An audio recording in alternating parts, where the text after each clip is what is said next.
And we are rolling.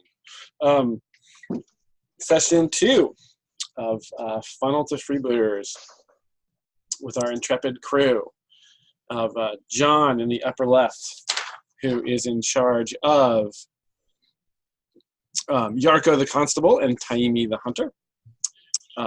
Jan in the lower left, who is responsible for Kosti the Cobbler. Kosti the sweet wouldn't harm a fly cobbler. Boy, I'm really curious to see what kind of freebooter he would turn into. I have to find out. And Paiviki the Carpenter. And then Donna is running Wirin the Elf Wanderer and Esais the Trapper. And when last we left off, let's see, we ended on a cliffhanger 2 weeks ago where our team of 6 villagers plus Tapias, the young boy who volunteered to join you on this journey, have ventured into the Cave of the Beast with Onikas, the Paiko, kind of leading the way. I believe you guys have tied his hands with a rope, so he's kind of in the front. And if my notes are correct, I think I have it up here on the whiteboard, so I'm going to show. Oh yeah, first of all, I'm going to show. Okay, so quick recap. Woo. And now where do I get the gallery view here? Oh, maybe I need to do that back here. Manage participants. Speaker view, gallery view.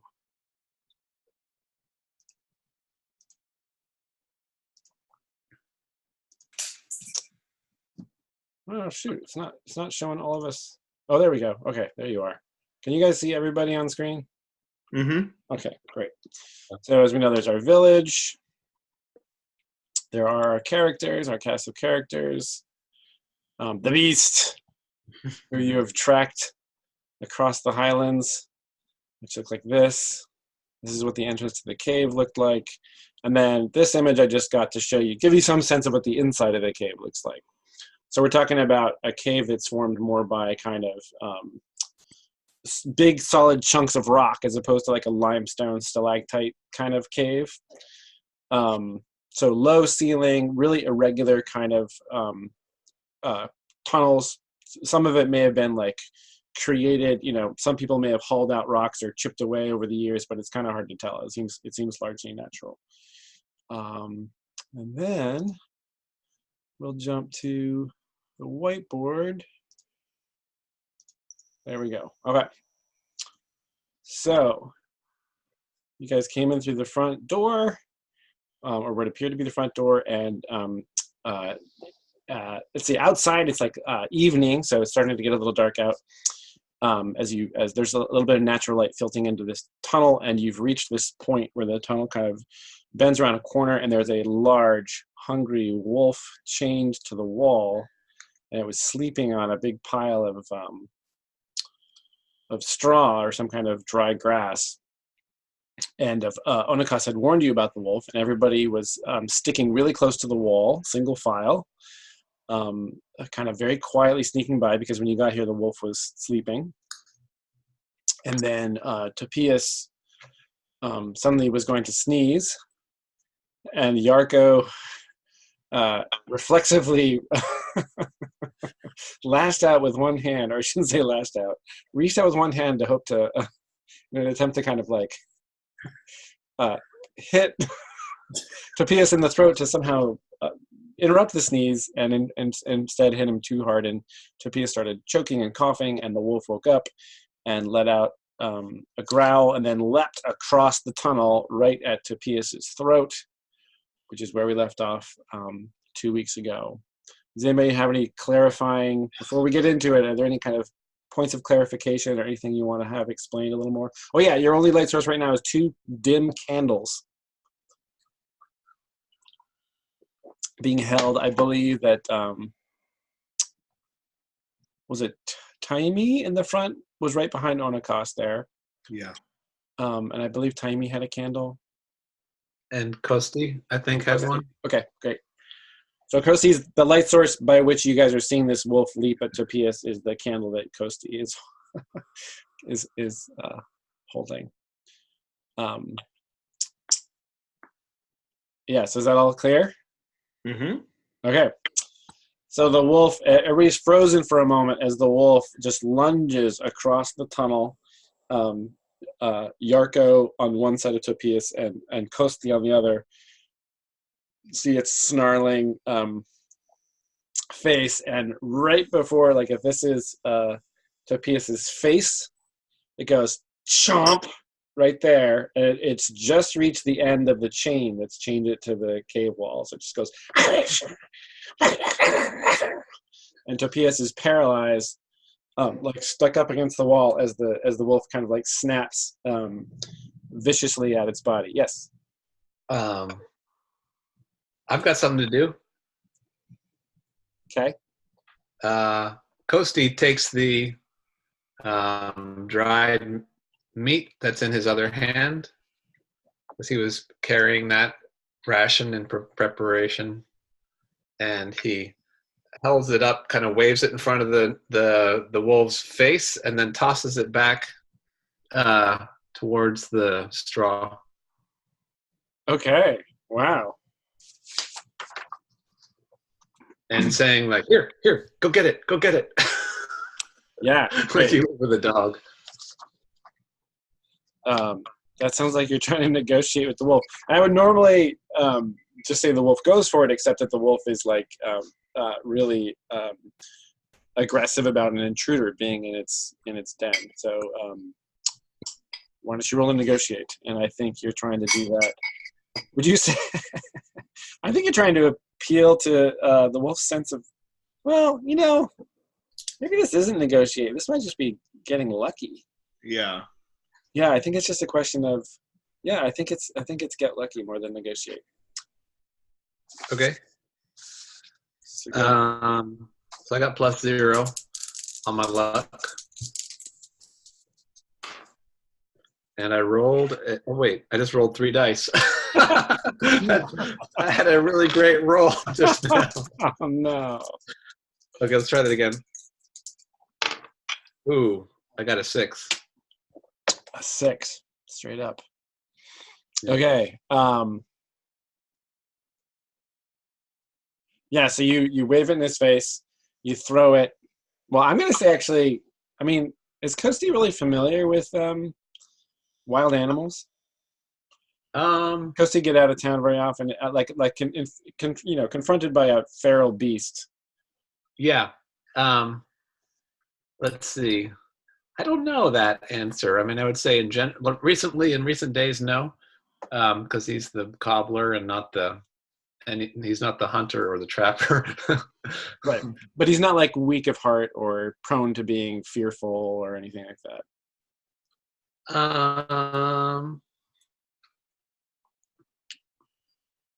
I don't think so. Okay. No. Okay. I think he did some adventuring in his younger days. Okay, so the wolf doesn't even notice that you do that. So you wave the thing and try to get its attention, and then here, boy, or whatever, and toss it, and the wolf is just like, "Arr, arr," and in fact, you notice that the iron chain where it goes into there's a ring in the wall, and you notice that the link that's around the ring goes, and actually it sort of pops open a little bit. So the link that's attaching the chain to the wall has popped. And it's actually, of the people back there, it's Yarko and Kosti. Yeah, I'm going to say Yarko notices that, actually. Yeah. If Yarko notices that, I'm going to take my short sword. Stand back, boy. Is that his voice? Stand back, boy. And I'm going to try to give a slash, like an upward slash with my short sword. Ooh, okay. Yikes. So Yarko is a constable. I think you can just, I'm going to say defy danger, or not defy danger. What do I call it? Make a saving throw with, describe how you're doing this. You draw your short sword and give us a quick. This is the only short sword in the whole village. I mean, I probably had it out. Yeah. Sure, you've got it out for sure. So I've got it in my dominant hands, most likely my right hand. And I think I probably like push Topias with my left hand, and then try to come down. Strength, or what do you think? Strength or dexterity? You trying to like just come down forcefully on the thing? Like yeah, I'm just trying to whack it hard. Okay. Then make a saving throw with strength to do this. That is a 9. Okay. You do it, but there's a catch. Okay, so deal your damage, which I think is a d6 for that. Is strength added to that? No, not until you become a fighter. Oh, then that's a big fat 1, Jason. Oh. Okay. Okay, so you swing down. It's like lunging and like there's saliva flying out of its mouth, and your sword kind of hits it in the breast right as it's kind of like recoiling from a lunge, and it sort of goes through its fur, but the sharp tip of it, you can tell kind of cuts into its skin, and it lets out a little bit of a painful cry, and then recoils for just a moment. What do you do? So it's it's not like right up there in Topias' face anymore. It's pulled back, and it appears to be just for a moment pausing.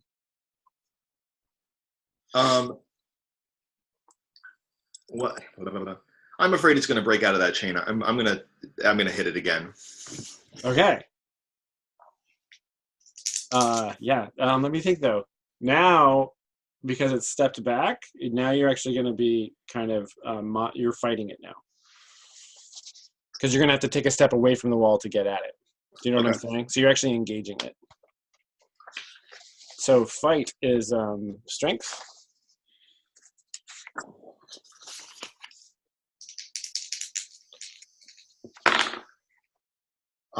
That's a 7. Deal your damage, but suffer the enemy's attack as well. Ooh. My damage is 5. Okay. And the wolf. The wolf does 1d8 damage. Oh, Jesus. So right. Yarko rolls that. You roll that, John. Oh, you're so sadistic. Oh, geez.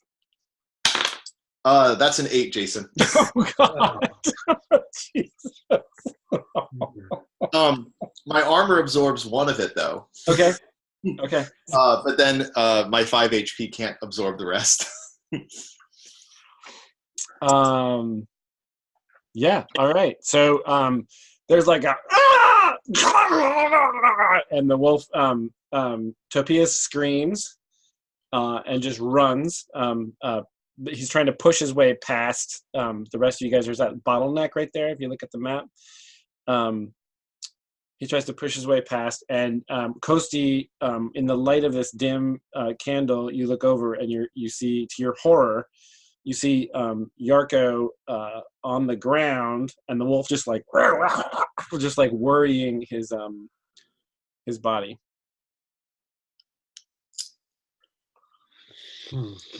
Where's Topias running to? Topias, he's pushed past you, and I'm moving him down on the map there. He's just trying to now he's pushing his way past Miran and up towards Paiviki, just trying to get through to the other side. Yeah.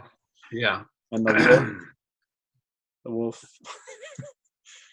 is on top of Yarko there. Got him.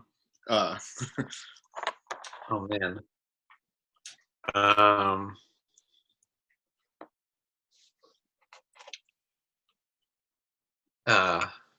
I think maybe SIEs can decide what to do next. Yeah, great idea. Kosti's in shock. So SIS looks over at we've probably been watching this whole time, and then so that's what he sees there. Sorry, did the wolf suffer any damage? It did. It's been stabbed twice. Okay. But it's But still it's still, yeah. In fact, I'm going to say right now, as it's like on top of Yarko, like sticking out of its back is the short sword. He managed to plunge it into its back as it attacked you.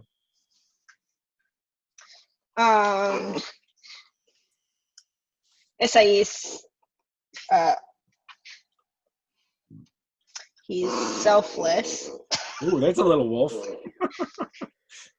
in your lap. He's selfless. Oh my god, right. But Yarkos is definitely dead.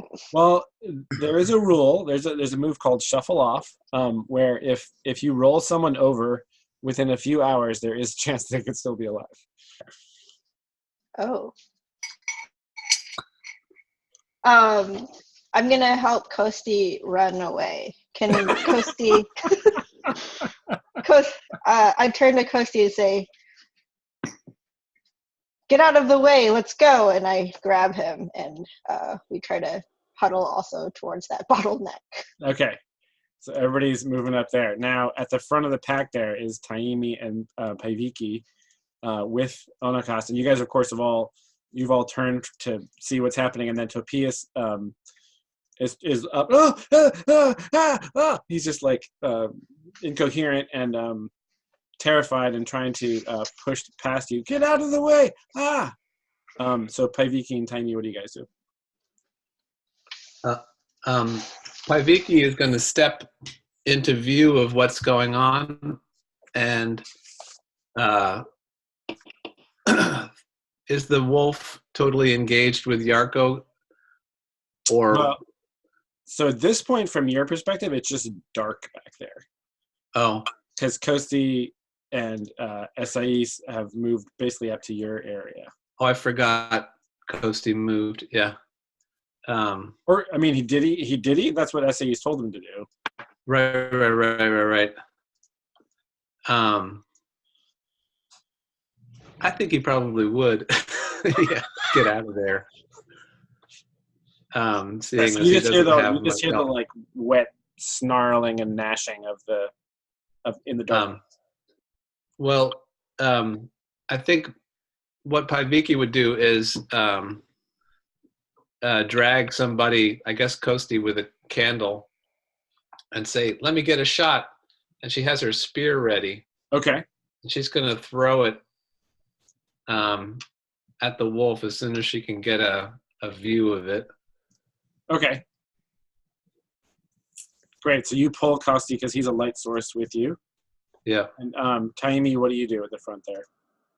Yeah, I'll grab Onakis by the back of his shirt and kind of pull him back so that I don't lose track of him. Okay.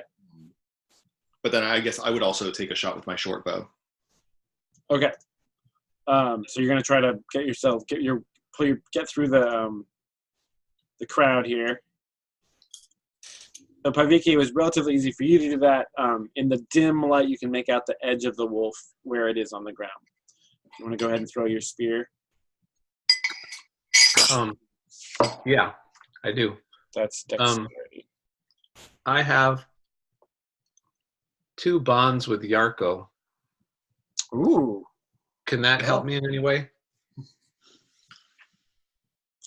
Gosh, it sure should.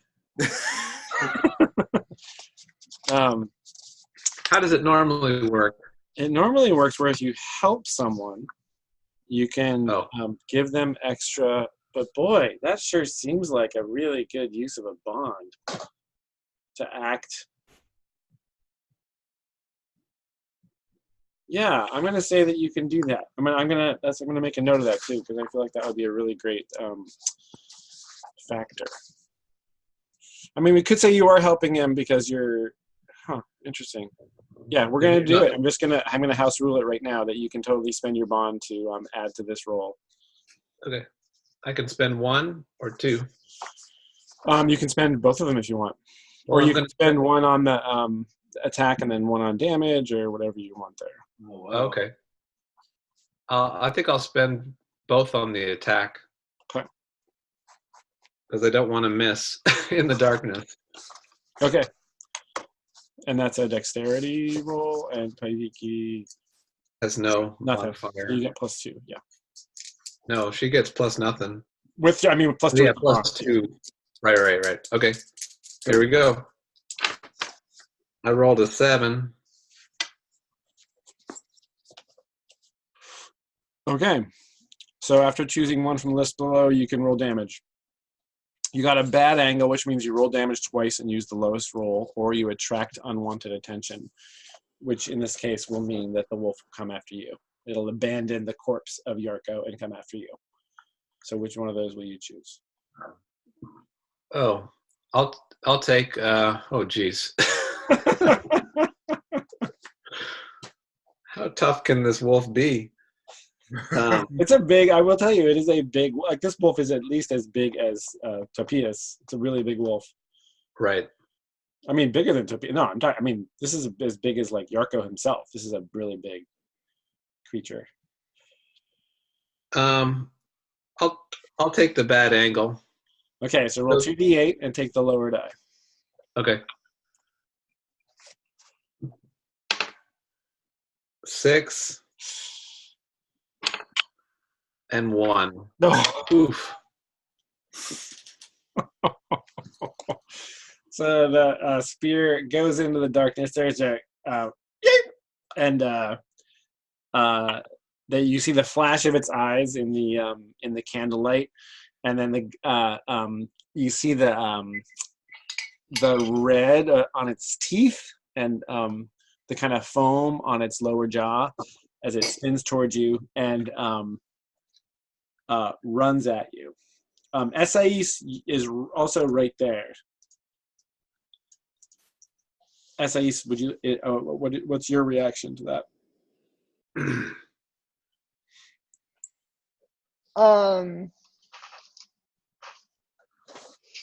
Can Mirren actually do? Can she see? She can see what's going on. There's kind of a line of people in front. If you see this jumble here in the bottleneck, Mirren could is kind of behind a line of people, but could certainly do something. Yeah.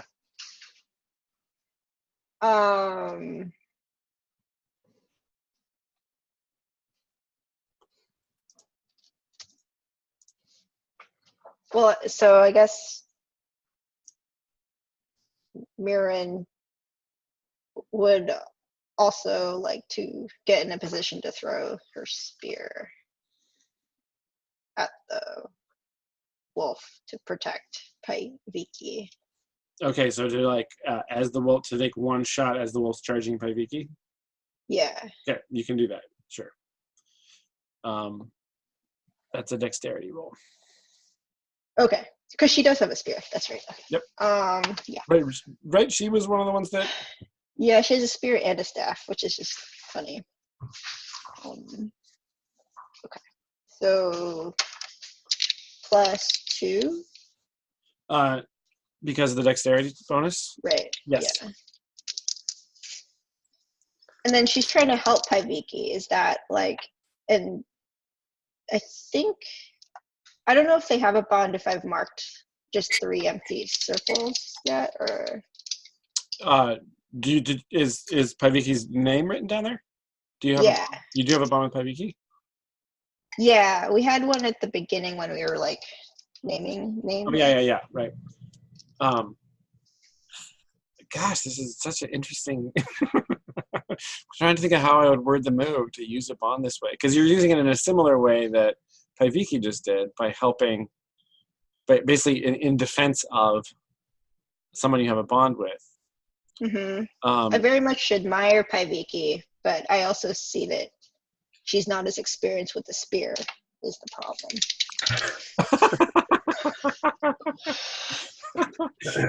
Yeah, I'll let you use that. Sure. Okay. So It's a total of +3. 9. You got a 9. So 9, yeah. Yeah, so same deal. Either you can roll two dice and take the lower result, or draw attention to you. 2 6-sided dice. 2 8s. It's a D8 for the spear. And that's damage. Yeah. Okay. And I take the damage? No. You're damaging the wolf. Oh, okay. It hasn't gotten to anybody yet. That's the Okay. beauty of ranged weapons is that you can hurt it before it gets to you. Okay. I'll do the 2 rolls and take the lower one. Okay. Okay. So 6 and 2. Okay. Ooh, interesting. And then Donna, will you please roll 2d6 plus nothing? So this is this creature has suffered enough damage that it might actually think twice about pursuing at this point. So roll 2d6 and add nothing to it. I just rolled 2. You rolled a 2? Yeah. Wow. It says they will fight till the bitter end. Oh. So that spear hits it and knocks it off course, and it kind of gets. Let's see, you hit from that angle, so it gets pushed off course. And then it just sort of pushed towards its sort of bed of straw there, and it's bloody all over, and it kind of, as it kind of pulls away, it drags the spear's kind of stuck into it, and it kind of like drags it away, and then kind of shakes around until the spear falls out of its body. And then it's basically facing the 3 of you, the 3 people in the front there. I'm going to say that Kosti made room from Weirin to throw the spear. And let's see, we got Paiviki. So now it's going to basically charge the person with the lowest luck. Paiviki is 13. Kosti is 13. They're both down to 12. Okay, they're both down to 12, and Esais. So it's going for Esais. Ooh. So it shakes off the spear and then makes a run for the trapper. Do I have a chance to get a shot in? What's that? Do I have a chance to get a shot in? You do, but the trade-off, the thing you have to watch out for is that there's a crowd of people in front of you. I mean, Taimi has seems to be a pretty excellent shot, right? Like 18 dexterity. I've got a great dexterity score. I totally missed that goat though. So. No, you hit the goat. Remember, it just fell. It fell where you didn't expect it to. Yeah, so it's up to you. I'm just making it clear that the trade-off here you'll definitely, if you roll a 6 or less, you'll hit one of you. Okay, I can't take that risk. So Taimi has the bow out and is kind of like considering, there's the flickering candlelight looking for movement. But if you don't shoot, then it'll probably bite Esais. Oh, and I have a bond with Esais. Yeah. And you what? Save me. Yeah, I'll take the shot. I'll take the shot. All right. All right. And I declare whether I use a luck or before or after or whenever. Yeah, the luck is after. Okay. All right, let's go. That's a 9, and I'm going to use 1 luck to boost it to a 10. Okay, great. And deal your damage.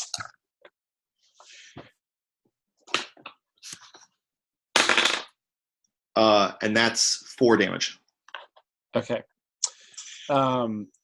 So there's that pause. The candlelight glimmers off of its fangs. There's this sudden lurch. Everybody's like just waiting to see what happens, and and then there's an arrow sticking out of the eye socket of the wolf, and its head sort of snaps sideways, and it tumbles into the ground. and then it's sort of its chest kind of heaves a few times, but it's clearly out, dead.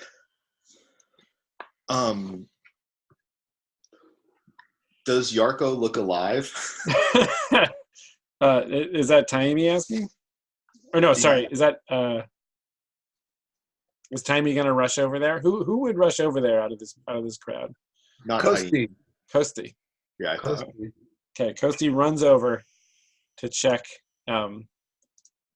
Yarko's body. Okay, so the way this works is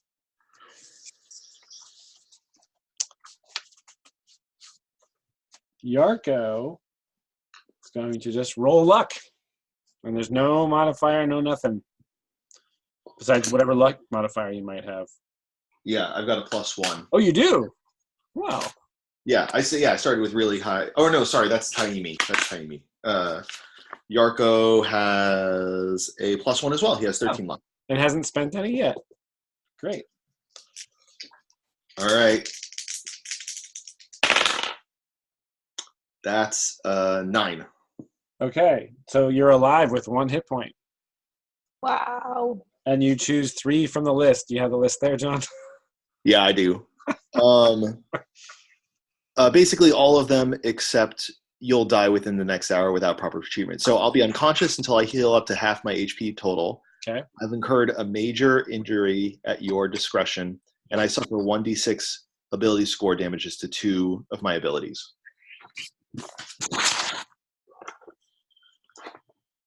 Yeah, huh.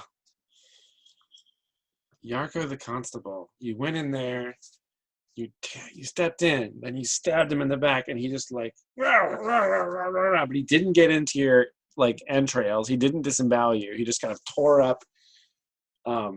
So your right arm, right here, he basically like just chomped. Basically, you've lost the use of your right arm for anything. Anything this in the future. Right now, definitely. I mean, you're out cold. Yeah. There's just like a big bloody mess right here. I think that probably Taimi and Weirin have some, knowledge of like how to bind that up and care for you.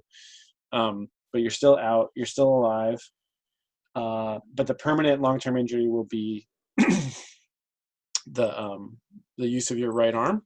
Mm-hmm. There's just too much tendon and muscle damage here to really do much with it. And so you're going to suffer a D6 damage to strength. And that's to my maximum, right? It doesn't lower your maximum. It's just damage to your strength. Oh, okay. Yeah. Your left arm is still just as strong. Your legs are just as strong. Fictionally, you can't really use your right arm. So, I assume you were right-handed. You're going to have to train yourself to use. Want to use a weapon to become left-handed, unless you happen to be left-handed. We'll see. And then the other one. So I put this in my current. That's right. It reduces your current. So I lost 4 strength.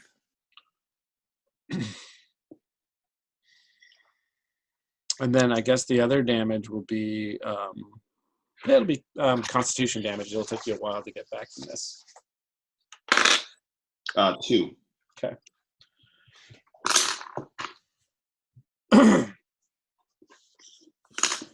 Yeah, so Kosti, you find out that he's still breathing, and everybody rushes over to help out there.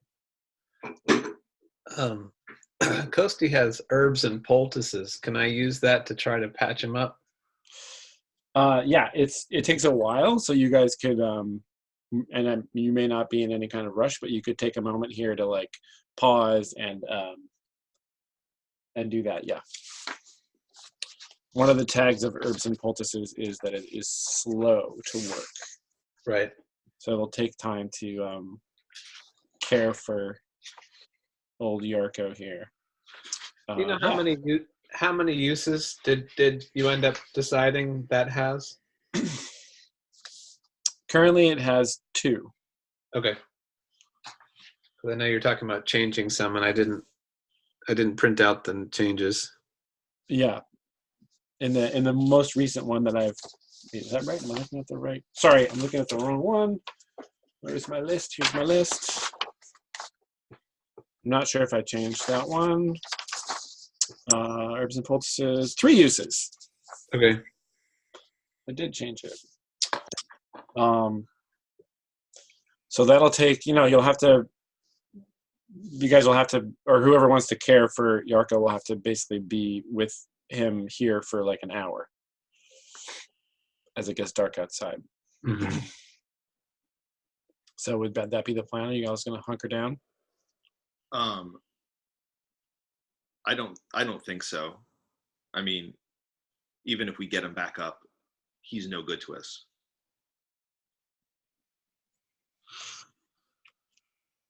I say we push on. So just patch him up, make sure he's not going to bleed to death, and then come back for him later? Yeah. Or perhaps, I mean, Topias was pretty freaked out. He might be willing to stay with Yarko. Although, yeah, I mean, if you guys want to ask Topias to do it, he might be willing.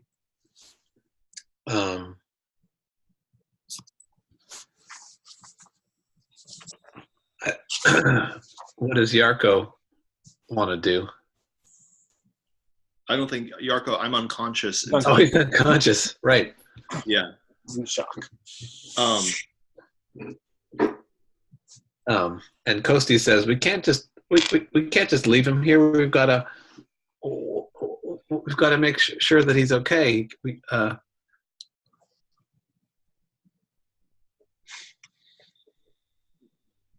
Here, look, I've got these poultices and these. I could just patch him up and. With all that commotion, the beast might have heard our approach. It could be planning a trap for us or readying itself for battle. We put ourselves at a grave disadvantage if we linger here. Yarko came here because he wanted to stop the beast, and I respect his wishes.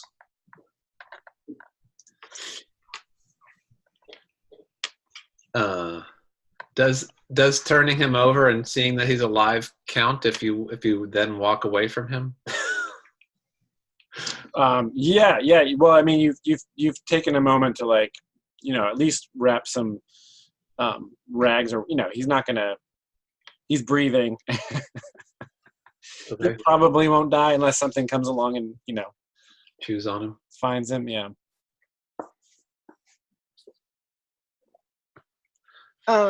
Mirren will say we should think about leaving someone here to wait with Yarko when he wakes up. Does anyone wish to stay back and wait with him? We could make a safe little bed in the straw or use a bedroll. I feel so bad having that wolf be dead now that given that audience member that you have with you there. Topias is willing to stay behind. He says he's like, you can tell that he's kind of embarrassed that he just ran for it in front of Paiki. And he, if you really, if someone needs to stay with Yarko, I will. But just me.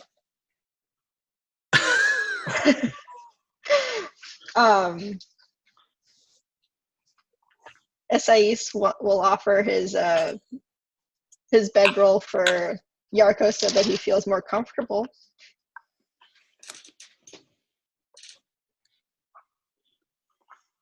What's that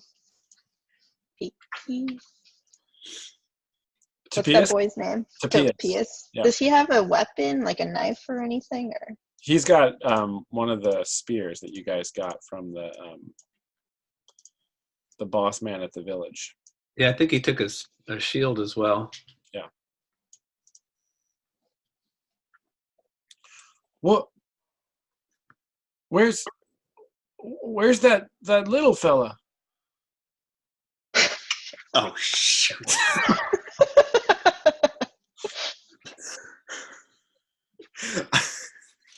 Where did you delete him, you rascal? I'm trying to think of like a fantasy version, a fantasy curse.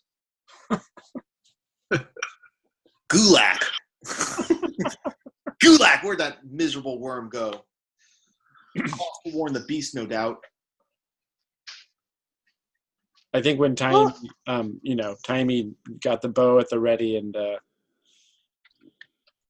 in the hubbub, maybe forgot about Onikas, right? Because Timey was the one who was. Yeah, I was kind of on the yeah,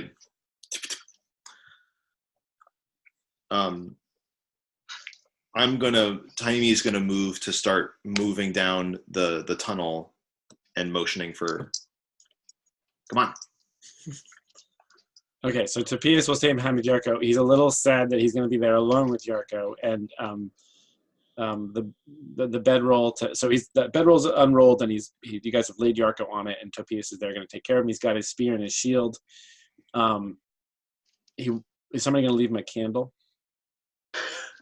Do we have how many candles do we have? Yarko has torches. I mean. Oh, okay. So he can use one of Yarko's torches. Okay, yeah, mark that off, and he'll wedge that into some, between two rocks. So that lights up the place pretty brightly.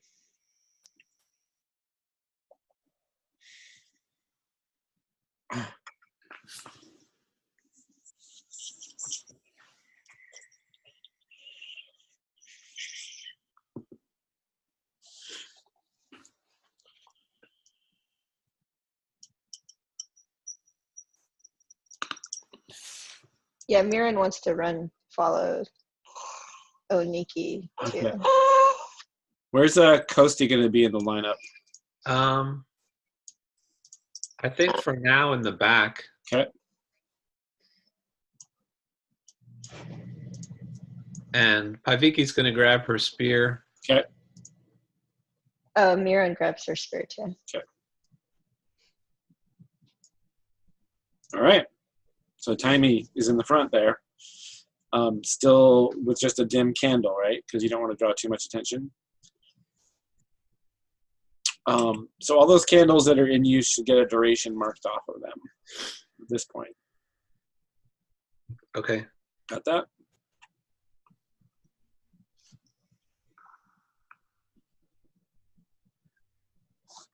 How many durations do they have? Candles have 3.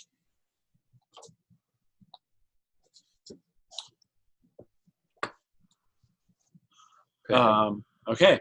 So Timey, holding the candle there now. You got your bow and you got a candle. So I guess you must have, before you had to drop the candle, right? Wasn't it Timey that had a light source? No. Yeah. Okay. It was? Or no, well, if you say no, then I believe you because you're very good at keeping track of that kind of thing. I think it was somebody behind you in line. Okay, so Paviki's in the lead with the bow and arrow. I'm wearing, the candles did come from you, so do you want to be providing the light for this? I believe I was. Yeah. Yes, I think I was. I just forgot. Okay, so you're at the front holding up a candle so Chayumi can see, and you guys are proceeding. Now,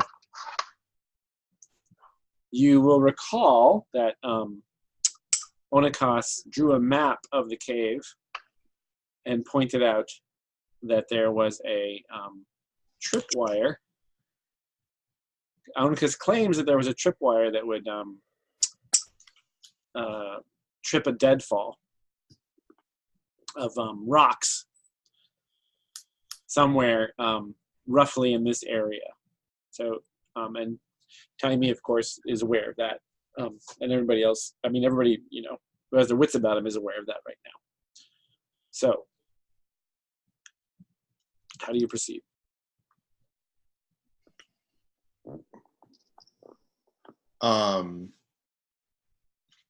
Carefully. What sort of check should we be making? Like intelligence, wisdom, or something to be like kind of scouting the ground? you basically describe what you want to do. So if you're scouting the ground, if you're searching the ground, then that would be a new move called Find Answers. When you seek more information than is readily apparent, you ask the GM a question and roll. So what's your question? Where's the tripwire? And you are rolling, you can roll wisdom to sense or discern, intelligence to recall or study, or charisma to ask around. Not really, but you can ask around about. Oh, well, darn, because my wisdom and intelligence are both -1. Yeah. So, I yeah. could be looking for the tripwire. Okay. And if you guys are doing it together, that's actually helping. So we'll say that Muirin can make the roll and Taimi can help. All right. So that's just a +1 to the roll for helping, and Plus wisdom. Oh my dude, that elf has +2, so total of +3. Is it Dex or Wiz? It's +2 for your wisdom, right? Because you have a 16. Okay. And then +1 for helping.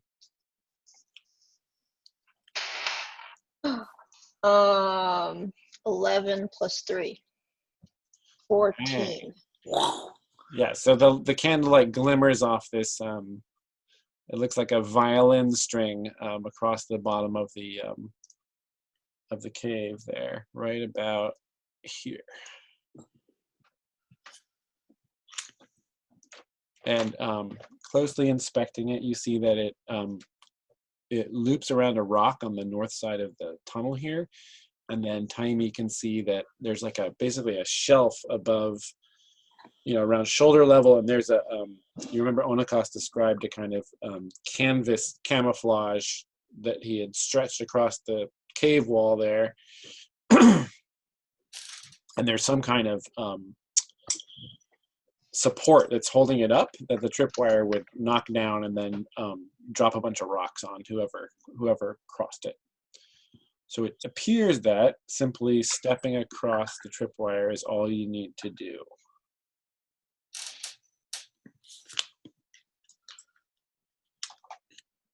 All right. And so you obviously make pains to point that out to the people behind you. Yes. Okay.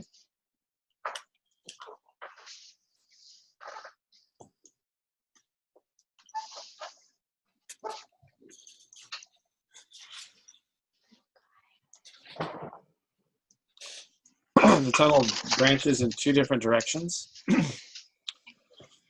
I remember from the map that he marked the beast lair as to the right. Do we trust him? I mean, the tripwire was there.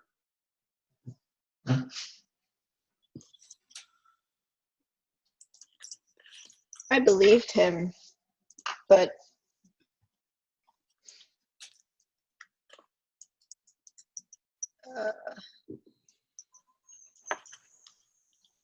still might be dangerous. Well, we need to find Lomo and Sinelma. They could be either way, right?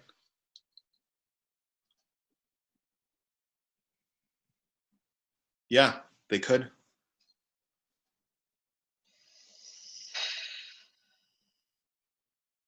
You hear so there's a moment when you're so you guys are whispering obviously, and then there's a moment where you pause, and from the north, Taimi, you hear a wake up. Okay, I'll start moving down the right hand tunnel. The second I see that guy, I want to shoot him. Oh jeez. So the voice stops as soon as your footsteps are heard, and so you enter a large cave, and the candlelight only illuminates from where you are at the opening into this cave. The candlelight only illuminates about this much of it, and so Taimi's right there, Muirin's right there, everybody else is behind you. And then so you get there, and Muirin is holding up the candle, and there is like, maybe there's like there's a leg bone. There's an animal leg bone off to one side. There's just random kind of detritus lying on the ground here, and you smell. It smells very lived in. It smells there's like a sour smell in the air. And this, you don't hear the voice anymore.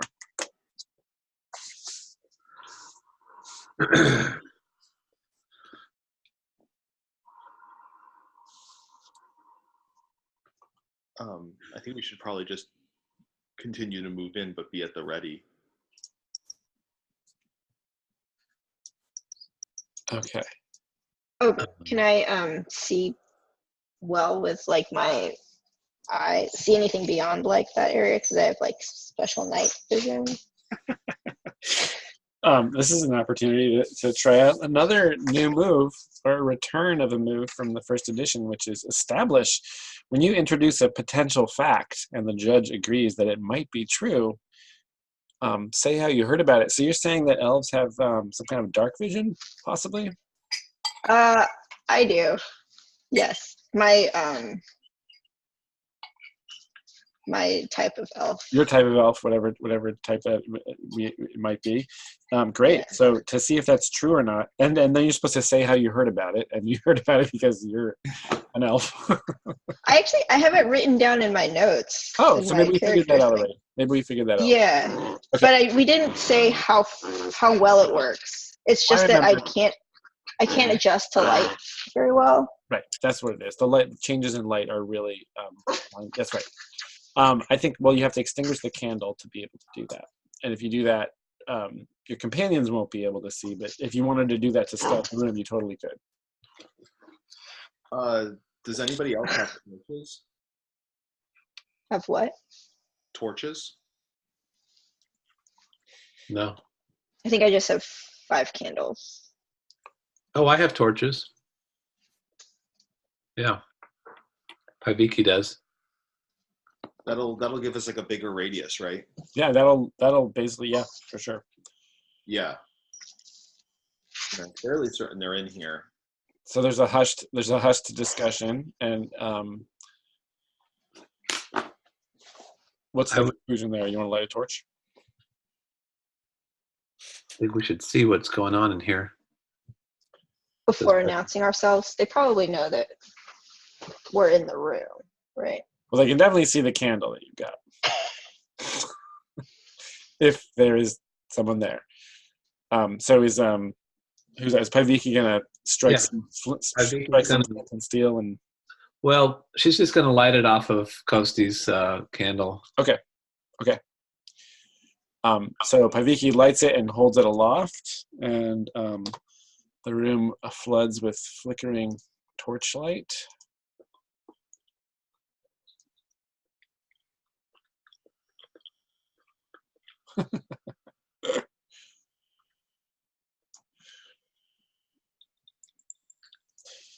So along this wall to the left,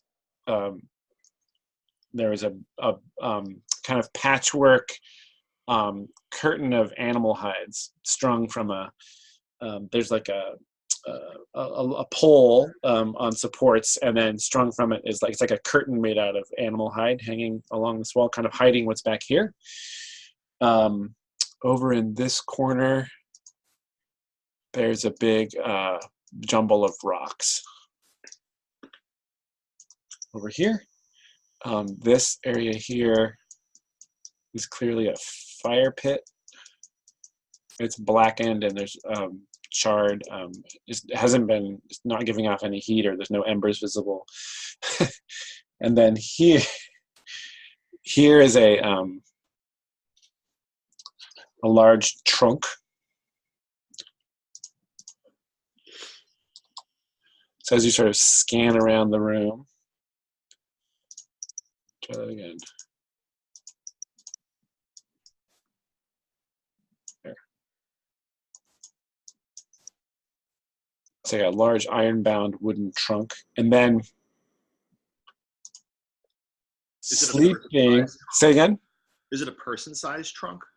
It's bigger than person size, and sleeping on its back right here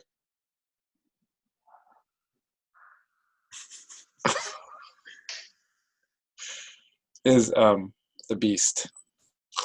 Oh, sorry, but it's not snoring. It's very quietly. Its chest is going rising and falling. Its head is turned to the side, and there's a large pool of drool sort of pooled up under its head. Its eyes, its eyes are doing that thing where they're kind of half open, right? And the torchlight, you can see the torchlight in its eyes, but it's clearly asleep, and it's sleeping on, you know, those shards of green obsidian that your people exchange. I wouldn't call it a pile, but there's like a scattering of those things on the ground underneath it, and there's even a few kind of on it. And next to it on the ground is are 2 bottles of the top shelf stuff, the red stuff. The stuff that we just gave him. Yeah. Oh, bozo. In fact, one of the bottles is still clutched in its right paw, and the kind of contrast between its giant paw and curvy black claws against the ceramic bottle makes you wonder how a creature could have the sort of dexterity to be able to drink out of this thing. But it appears to have done so. And you don't see Onikos anywhere.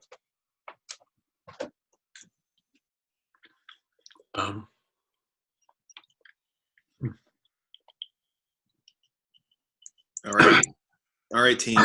It's time. Do we kill this thing? Kosti says, let's look for Lomo.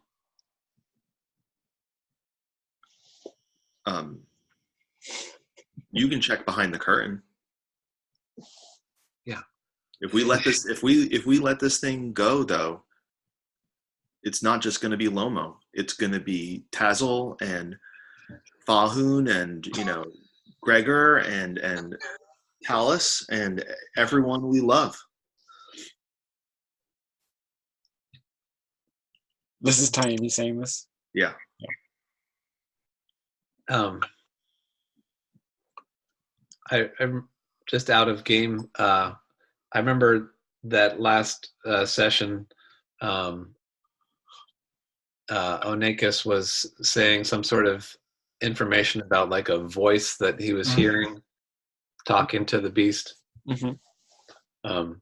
And he was telling some people about it, but I don't think that Kosti necessarily heard about that. So I was just trying to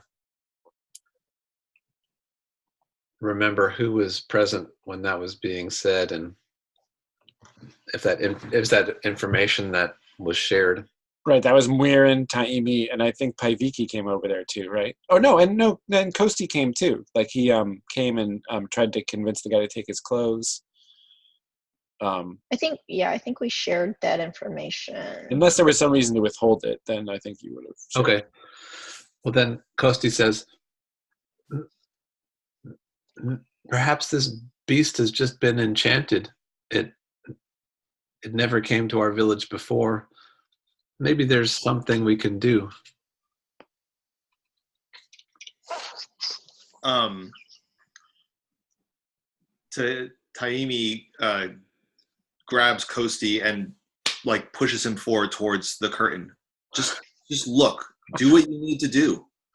So Kosti's like, hey, yeah, and he takes his candle and he goes and looks behind the curtain. Anyway. Okay. Sorry, go on. He pulls out his little knife too. Okay, so he goes behind the curtain.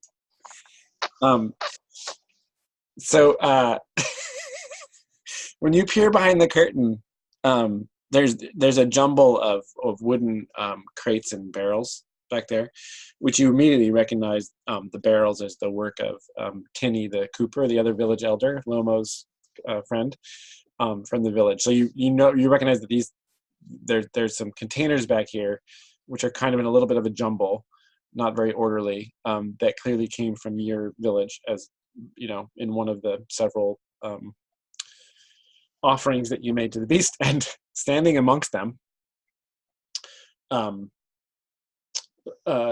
looking very like you caught him in the middle of trying to step over one of these boxes without disturbing it, is Onikas.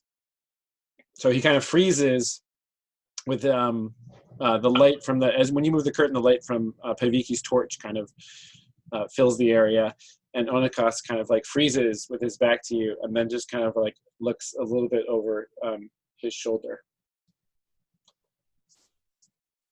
What's over there?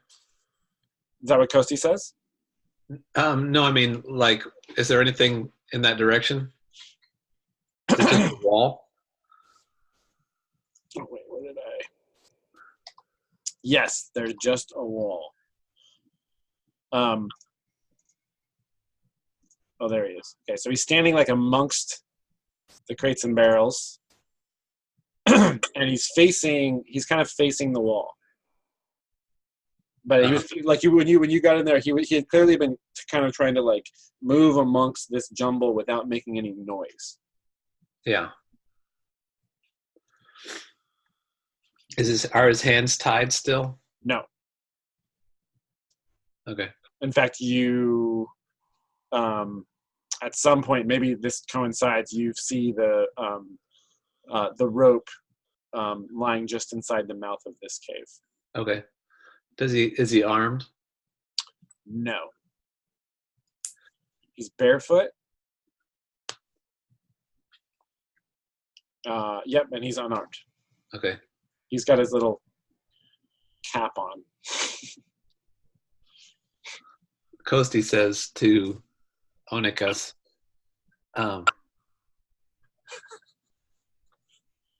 do you know where Lomo is kept? The people from the village. Where are they? He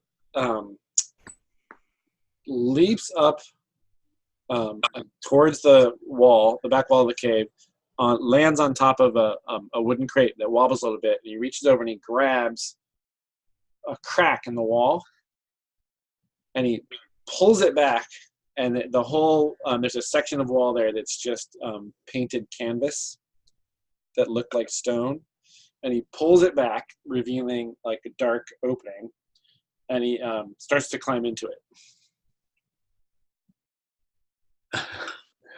And Kosti says, well, wait, remember we had a deal. Where is that? Where they are? Are you showing me the way?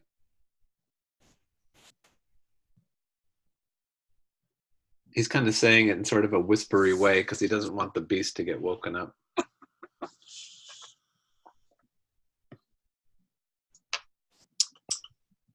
He casts one glance. He hesitates for a moment, casts a glance over his shoulder at you, and then dives into the tunnel and disappears from sight. Yeah. And Kosti's and he peeks out from behind the curtain. He says, I found something. He kind of gestures like this. Look over here.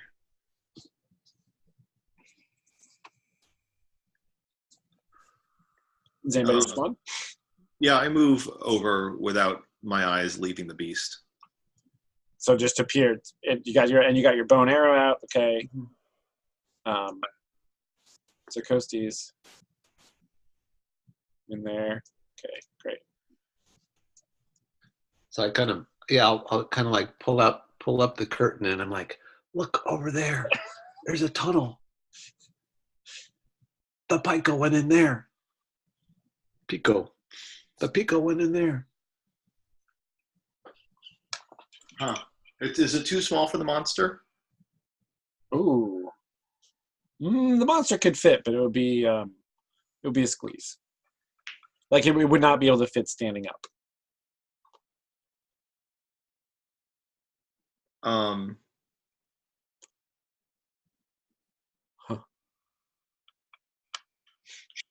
I poke my head out of the curtain and I look at Esais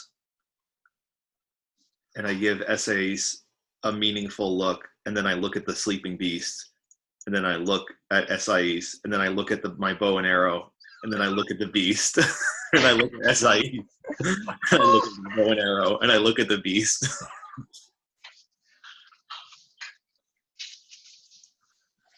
I have a snare trap. Do you think we could use that to tie up the beast and wait, or in case he slumbers? I have a feeling he's basically incapacitated for the near future. Yeah. So one thing you guys remembered about the that poison that Paiviki put in there, right? It was Paiviki. Yeah. Is that it would either kill somebody, and if it didn't kill somebody, it was very slow acting. If it didn't kill somebody, it might incapacitate them, and the beast is clearly still alive. Yeah, how long the beast will be out is totally open question. I mean, although I can imagine Mirren having some knowledge of that. If you wanted to like try to have Mirren kind of guess that, you could. So it's was it the same drug that people are making their the alcohol with? No, Or is it a different drug? Okay. no, it was something that was gathered from the forest. Yeah. Paiviki Okay. asked Mirren to help collect some poisonous mushrooms. Yeah. Well, so the beast is about 6 times a human. 6 to 8 times. Yeah.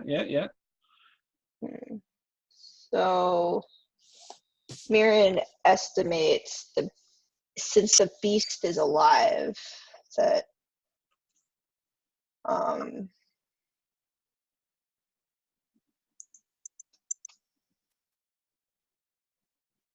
36 hours.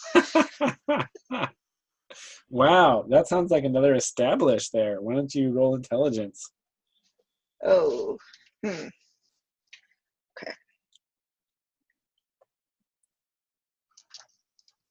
Okay, I have a 0 to that.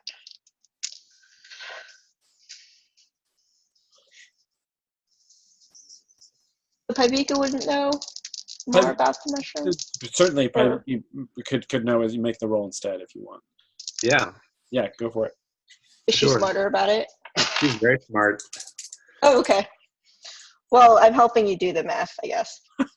So you're conferring briefly about it. So yeah, you can take a +1 for Mirren's help on that for a total of +3. Oh, wow. Okay. So I got a 7 plus 3.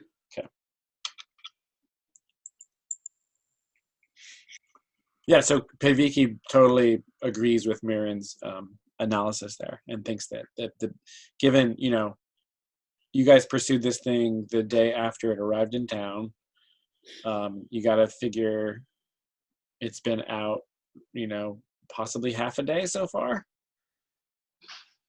Yeah. So maybe there's another full day that it's going to be unconscious. Okay.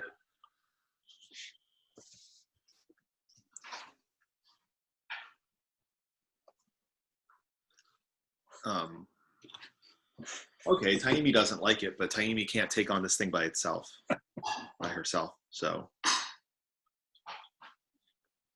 I mean, you could just, if Taimi really didn't, there are like arteries that can be cut, I'm just saying Taimi would know this because Taimi's a hunter. Like, yeah. I think in Taimi's instincts, it would be like the fear of waking the thing would be considerable.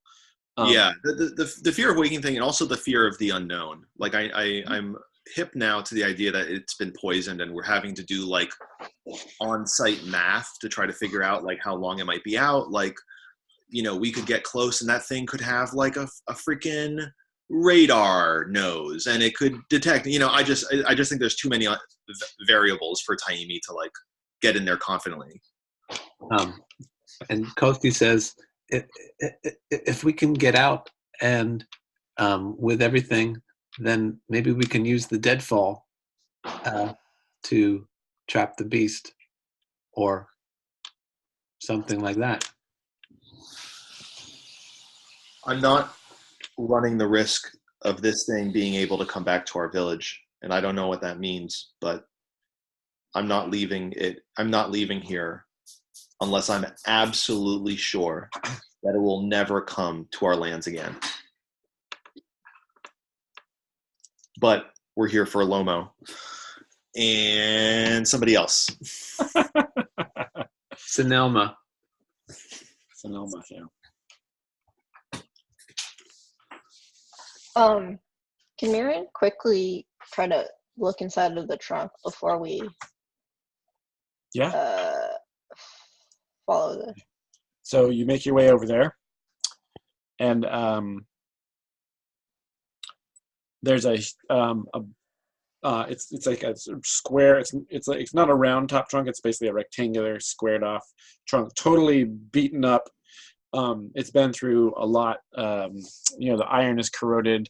The wood is like scratched and black and covered in black mold in places.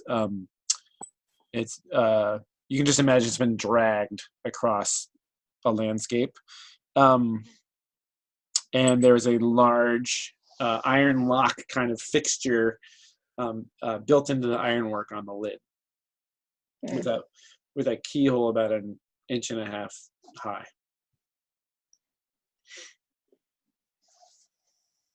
And when you just give it a little, you know, a little brief, just like a little test, you can tell that the lid is it's locked. Okay.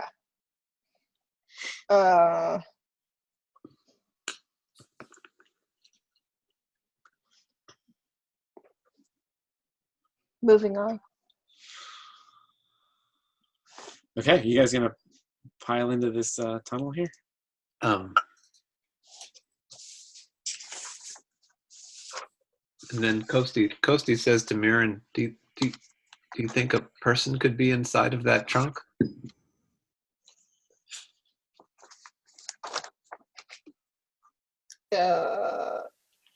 Certainly a person could fit in that trunk.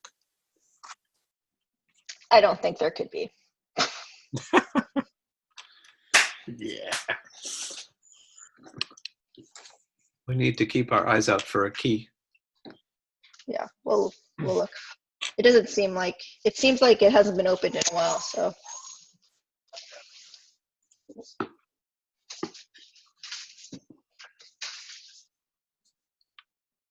Okay. We go explore down the tunnel. No. Is everybody going along for that ride? Yeah. Okay. Paiviki and Mirren and whoever else has a light source mark off a duration.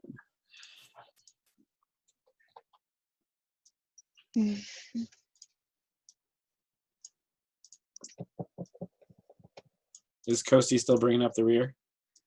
Yeah.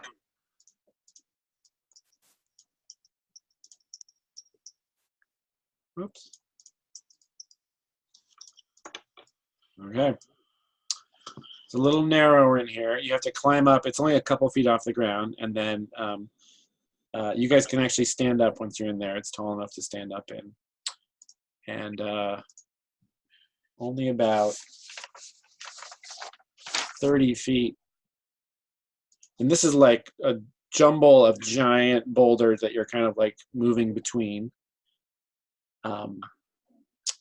Smells like wet rock in here. There's some moisture on the rocks, and right around here there it drops into it opens into a shaft. So the tunnel ends, and the end of it there is like a it's like a 5 foot wide, roughly space, a shaft that descends, and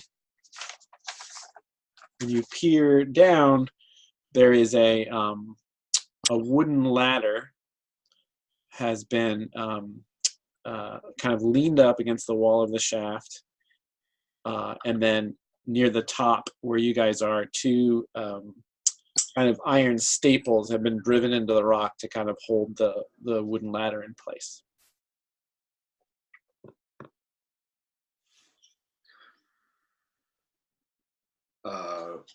We descend.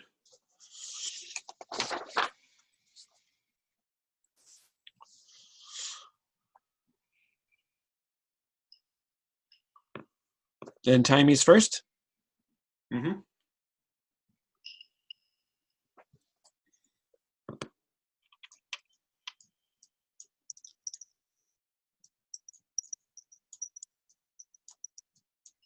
How deep is it, says Paiviki. Well, from the light of the torch, when you hold it over the shaft, it looks like the torchlight, which extends about 25 feet down. It looks you could barely see the light reflecting off of the ground, maybe 30 feet down. Okay. So Taimi descends.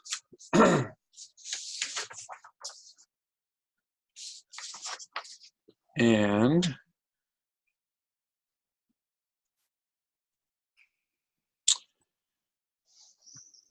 Taimi, so you sling your bow, right? Mm-hmm. Put your arrow, turn around and sort of get down onto the ladder and start to climb down. And Paiviki's holding the torch out so that your shadows cast down the shaft, and you can, look over look past your elbow to look down to make sure everything's going okay. You get down, your foot gets down to about the 8th rung, and the 8th rung cracks under your foot, and you fall. Oh no! How do you react? Well, you feel the rung crack, and you're putting your weight on it, and you're about to lose your grip and fall. So what do you do? I would probably is the ladder so close that I can't hug the ladder? Yeah, you can do that. It's the rocky surface is pretty uneven, so yeah, there's enough space where you can do that. Yeah. I think that would be my instinct. Okay, so just quickly wrap your arms around the ladder. Yeah. Great. Make a saving throw with dexterity. That is going to be a 9. Okay. So you do that, and then your feet are kind of scrambling, and your foot hits the next rung, and that one actually doesn't give. Yeah, no, you're good. You save yourself. But I'm making a note. You got a bad stuff point for later? It's not a point that I spend against you. It's a thread of something that might happen. Yeah, so you saved yourself. You're okay. Zalt. Watch the 8th rung on your way down. that darn Onakis. And I continue moving down. Okay. And so when everybody else gets that rung, they have to, take precautions to get past it, and you get to the bottom. And actually, everybody gets to the bottom. Sorry, what was the height of that? That's 30 feet. That's a 30-foot 30. Shaft, yeah.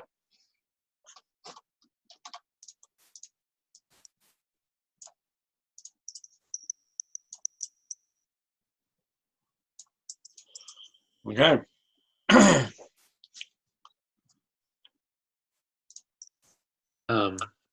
Kosti wants to take extra care to make sure that Onakis is not hiding and letting them sneak, that he doesn't sneak past them Okay. or jump out at them or whatever. So how's Kosi doing that? Well, as the group passes by, just kind of like looking in all the shadows and making sure there's not any other hidden passages or nooks. Great. And but still at the rear of the. Yeah. Okay. So Timey, how are you moving forward down this tunnel? Did you got your bow back out? Yeah, I got my bow back out. I'm probably being pretty bullheaded. I'm probably kind of like, just kind of eyes forward. Okay. Like waiting for I'm just waiting for Onakis to like come into view so I can shoot him. Okay. Well, you get to about here. Now is this right? Would essays be second? Or no, sorry, Muirin was second, right? Because of the candle. Let me just. Paiviki would be happy being up near the front too. Okay.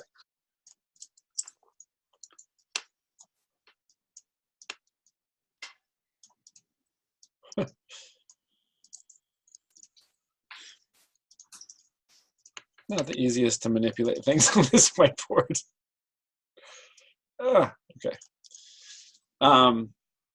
And Timey, you feel your foot you're like stalking along, scanning by the light of the candle, and your foot, like, it's as if your foot suddenly slows down, and there's a clink, as another tripwire is there's a ka-chunk, and to your right above, you have the sense that like some mass has suddenly been loosed. What do you do? I probably would instinctually jump backwards. Okay. You are the right person to have in the front. You might be carefully taking every step, but at least you're fast on the rebound there. Is that a dex save? Yes. Ooh, let's go. That's 13. All right. So you leap back, and Muirin takes a step back to avoid getting bumped into, and there's a and a great pile of rocks slides off the right-hand wall and kicks up a huge cloud of dust. It only fills up the hall. It only fills up the tunnel to a height of about 3 feet. But certainly, you think you could have easily crushed you if you had not leaped back when you did.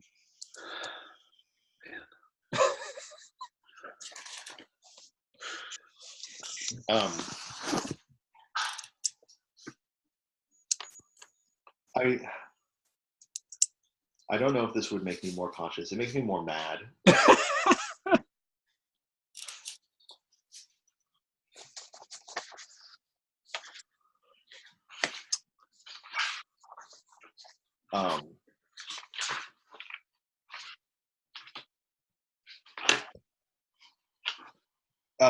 God, maybe someone else should take the front. I didn't even see it. It must have been a wire like upstairs or something.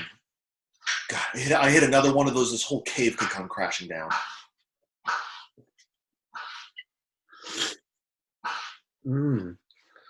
Maybe following after this rascal through the cave is not the smartest thing.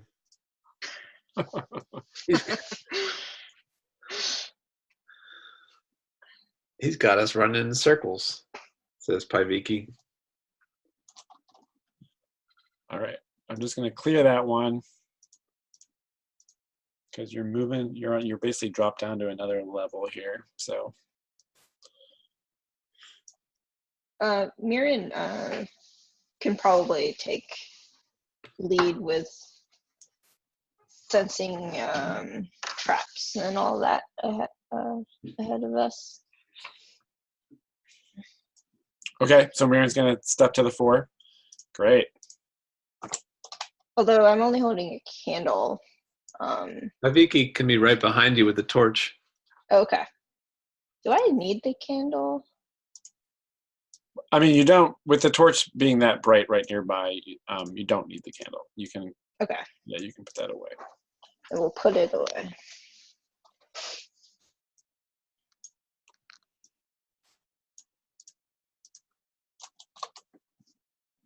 All right.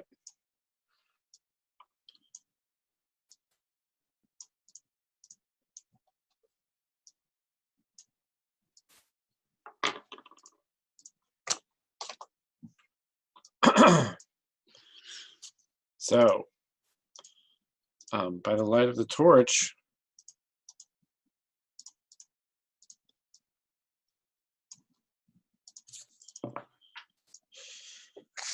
the tunnel opens up into, all of a sudden you're in a totally different kind of space. The walls are still kind of natural rocks, but clearly in a lot of places they've been, rocks have been removed, and the natural kind of very uneven surfaces have been more kind of smoothed out, in some cases perhaps using you hear a vicious animal around the next corner. So this area right here is about 35 feet across, and the big difference here, you emerge from this tunnel and the ground is kind of more even and smooth. So it's been it's in between the sort of natural bulges of rocks. There's sort of flagstones and rocks have been shaped to fit the space, so it's basically like a more level floor in here. Right about here is a bench, or like a long kind of low table made of wood, and it's covered in there's ceramic containers of different kinds on it. I think of all the people in the group, probably Weirin is the most kind of has the most familiarity with this kind of thing, and there's beakers and flasks. No glass, because glass is not commonly available. So it's kind of cluttered with that stuff, and right around here is a different table with a number of books. There's some upside down kind of white ceramic jars that are kind of in a couple of orderly rows, and there's a couple of open books. And here against the this wall up here, there's a rack with pegs on it, perhaps where you might hang a cloak. And leaning up near the rack is a broom, like a whisk, like a broom with like stiff sticks for the broom part. So Marion, yeah, you're struck by all the stuff on this low table, the long low table. Looks definitely like somebody has been like mixing, who knows what, perhaps some kind of alchemical setup. There's definitely what you get, there's like a slight sulfurous odor in this room. It's colder than it was up above. From the tunnel to the south or to the left, you hear a faint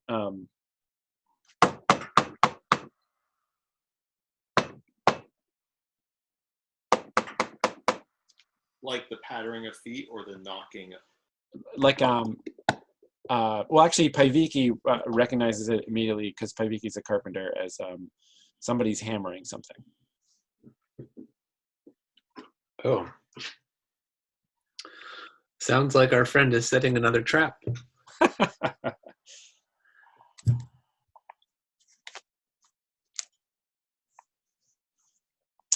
There is, yeah. So those are the. So you guys are still all standing over the entrance and just scanning the room without looking closer. There's sort of a bunch of books on the smaller table, and various vessels and whatnot on the larger table there.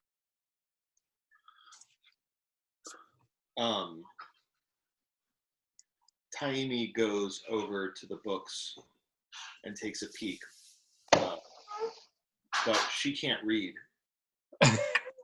Are there pictures?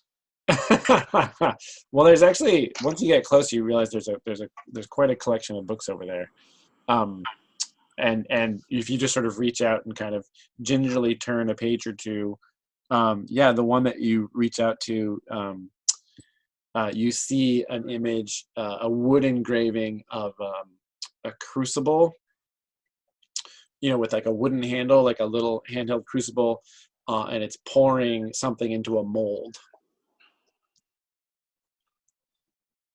Okay. There's, a good half dozen books on the table. So, but at first glance, yeah, there's definitely illustrations in some of them.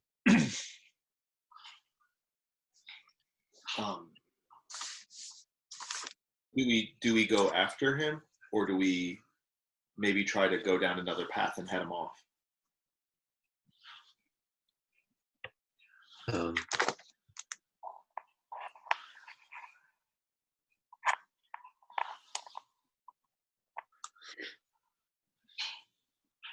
Perhaps we could split up and trap him. This is by Vicky. Yeah. One of us could wait here while the other ones go down a different path and see if we can circle behind him.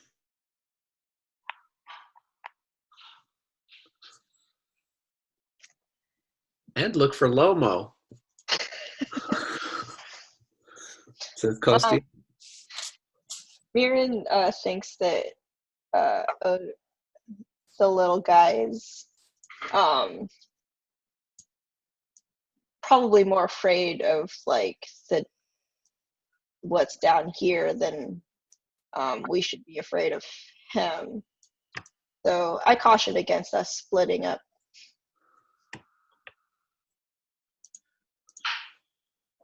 But if he's going ahead setting traps for us everywhere we go, he's gonna get us one of these times. So he set the trip wire? If he did, it had to be some time ago in order to. It took a fair amount of careful construction to make both of those tripwire traps. Okay. Did he possibly ruin the ladder? That's possible. I wouldn't put it past him. I know Taimi's not that clumsy. This guy has proven to be, for the most part, a liar and a worm. And if there's some reason that he's in cahoots with the beast to bring Lomo and other person here, what's the other person's name? Say it one more time. Sinelma. Yeah. He had to have brought them here for a reason, and I can only assume that he's scampering and hiding to or to I think we follow this piece of trash and we'll find Lomo and Sonoma. Follow what? The Pico trash. Oh.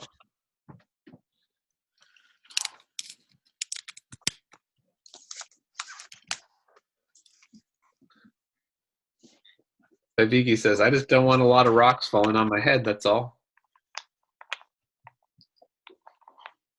Mirren wants to look at the books too. Okay, so Mirren goes over there. I'm going to assume Mirren is literate. Would you say? I mean, of all the people here, say again. I would believe so, because the elves tend to have some kind of writing tradition, right? Or would maybe they not know all of the languages? It's totally up to you. How many, I don't know if you know all of the languages, but you could certainly possibly know.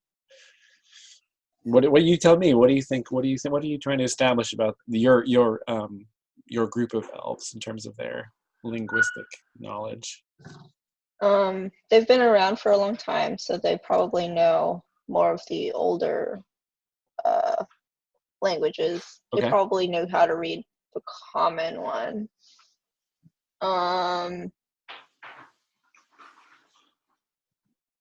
If there's any like history book or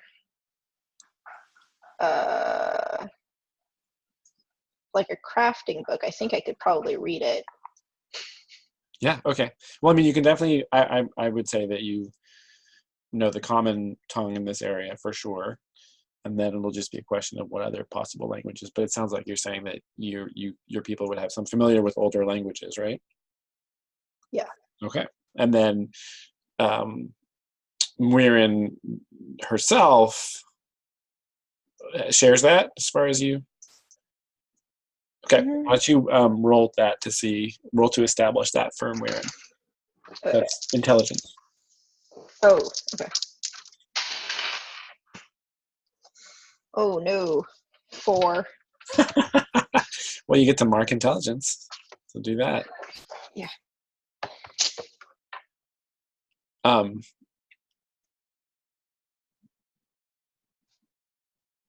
Yeah, so you know common, but in all of your travels, I'm going to say that you have some familiarity with some of the older languages, but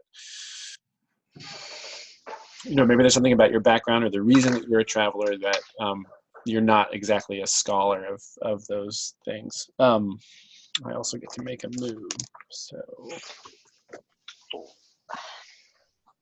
okay. So, but what you do find by looking at that table is the book that Tiny glanced at is a book about silversmithing. And you turn a couple more pages and you can see that it sort of details different parts of the process of silversmithing, like pouring molds and the different kind of processes that are associated with that. There is a smaller book about stone carving that isn't illustrated, but it's all printed in woodblock hand-cut letters. And then another book that you're passing familiarity with.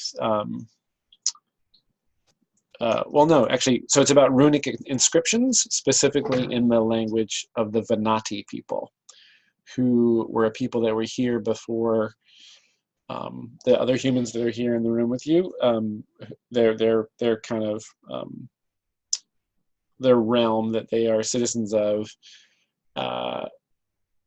has only been in this area probably for a century or two, and there was an older group of people called the Venati who lived here before, and they are still a present living culture that have been partly assimilated into the current dominant culture. They're darker skinned, smaller, kind of sturdy folk who dwell underground often, and historically are said to have had sort of extensive subterranean settlements. And in your travels you've encountered them before, and many of them are citizens of this very nation. And this book appears to be about deciphering runic inscriptions in Venati. And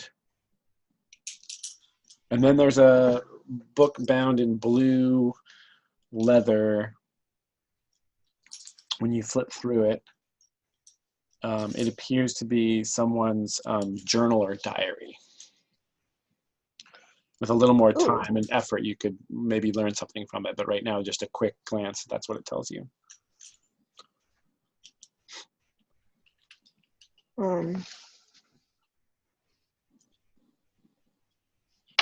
Can I? Are they pretty big books? Because could I take the last 2 books and put them in mine? Yeah, go ahead and write them down. The title of the book about runes is called Ancient Venati Script. Okay. And the other one you can just call a journal. Cool.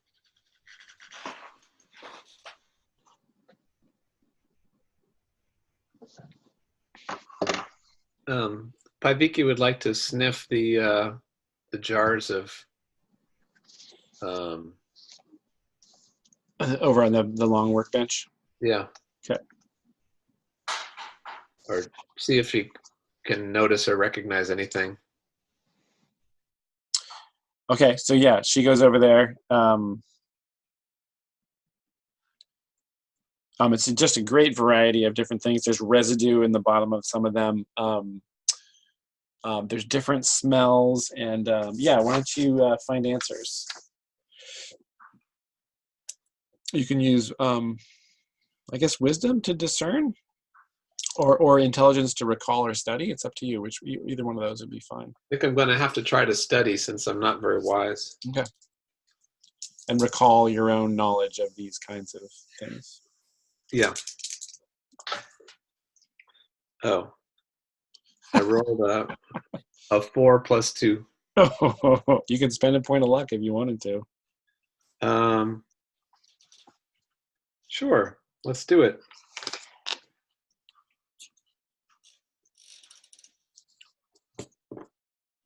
So the judge's answer is cryptic or incomplete, but I'll tell you how to learn more. And your question was, what do you know about this stuff? Yeah.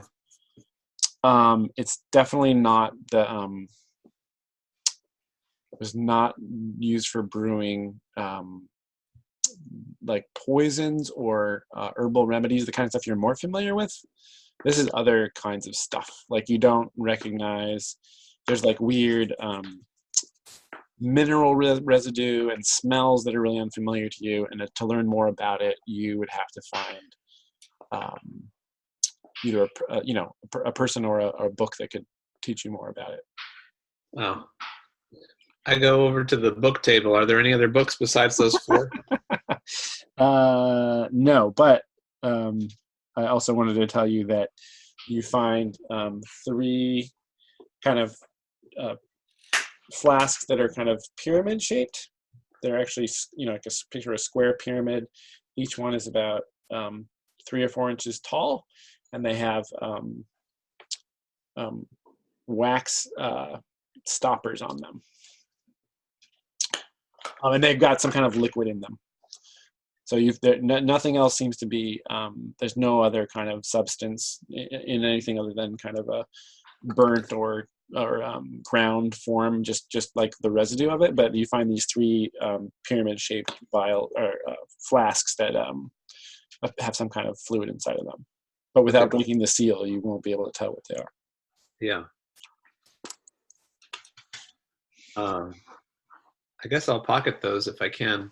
Okay, so write those down. What do you have, like a backpack or a? I think I must because I've got a lot of little things.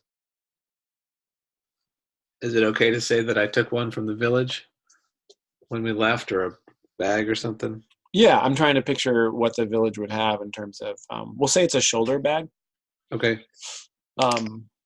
So yeah, if you can go ahead and put those in there.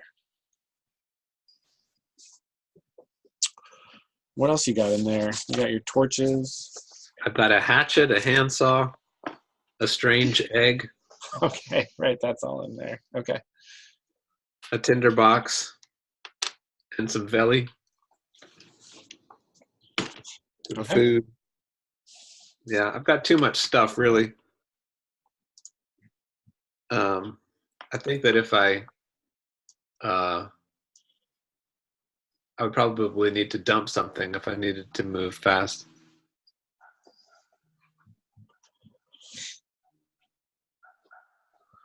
Well, are you up to your capacity yet? You probably got a pretty good capacity. Right? No, I'm past my Oh, capacity. you are. Okay.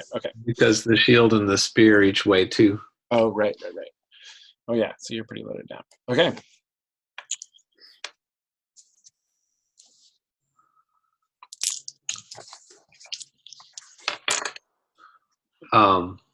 Here's a thought. Why don't we just go ahead a little bit and down the middle trail, and Mirren, you can see in the dark, can't you? You could wait here, and if that that little Pyko comes after us, you can ambush him.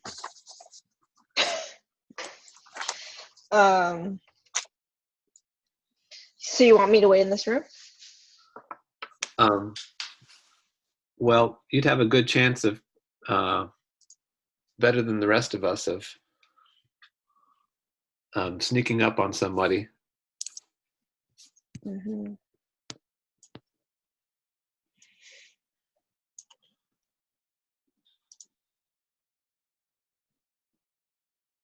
What do you think? I'll do it if you all agree. You were the one who wanted us all to stay together, weren't you? I was, but I will stay in this room because I do think I could catch the little Pyko. Okay. All right. So you're gonna sort of and so you're gonna take up position in the room. Paiviki's moving onto the corridor. Taimi's moving right. Am I right? Taimi's moving along as well. Yeah. Okay. I think that Paiviki has some wisdom in us continually like running headfirst into these traps. I think that we can maybe like flank him. I mean, we don't know, but Okay. yeah, The the likelihood of there being a trap down this one is just as likely as the others. Okay. And where in the room would you like to sort of like take up position? I'll wait near the so in between where Costi and the square table is. Right here. The books table, yeah. So that I'm hidden, I guess. So like near the wall. Yeah. Okay. Or sorry, you said down here, I guess, right? Yeah, either maybe I'll patrol back and forth. So just care. Silently. Okay. Great. Yeah. Okay. All right. So you guys continue to move down this passageway. Taimi, up ahead, by the light of the torch, you see an opening on the left.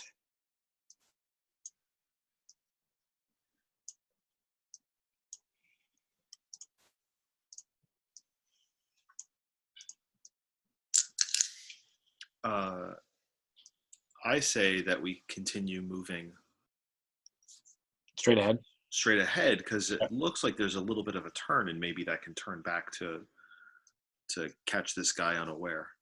Okay.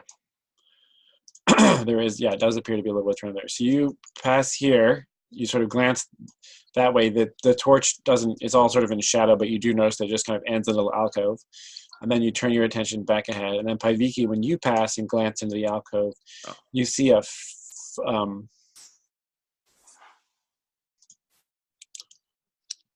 4-foot high,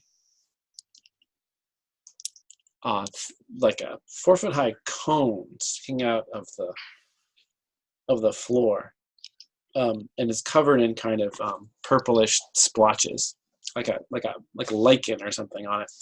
You're sort of holding up the torch, and you pass it and pause for a second and look at it, and then you notice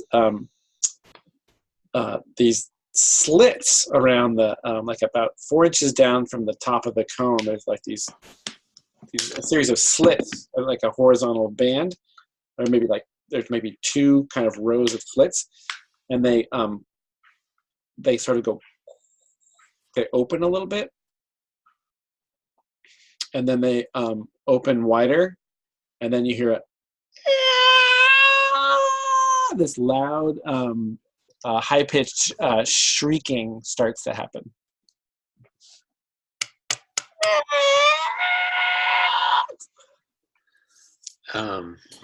It's getting quite loud.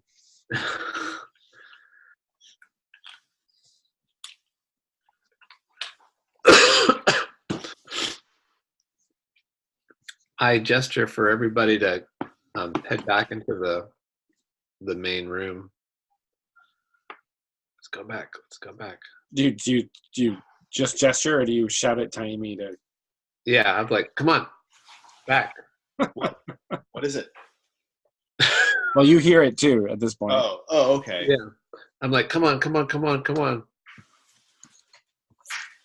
Is it some creature? It must be. Let's try a different way. Anybody who's down here is going to know that we went that way. Taimi, yeah, but you're gonna go along with that? Yeah, I will. Okay, so there's that moment. Muirin, just when you start to hear that shrieking from the passageway, you see Onikos kind of sneak out of this north opening up between the coat rack and the work table.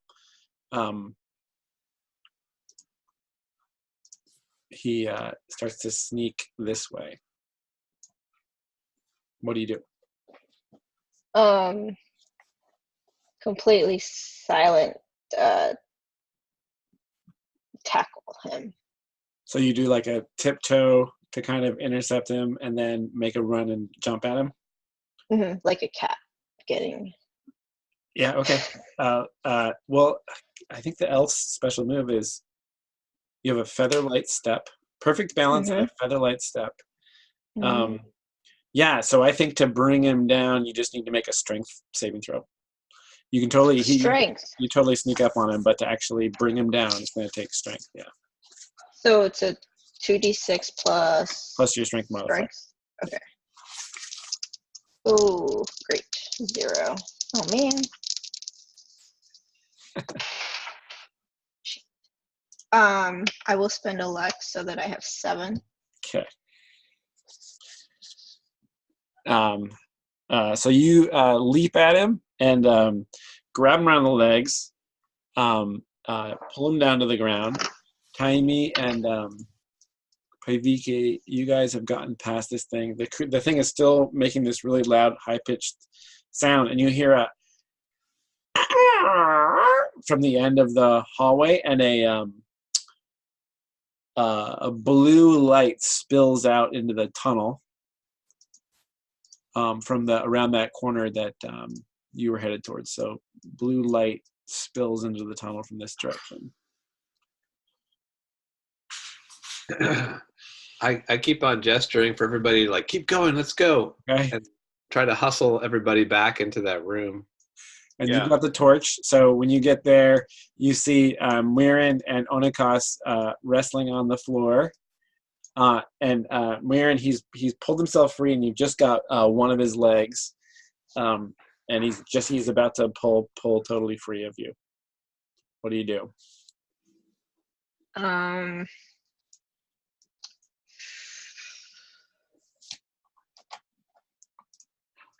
I would use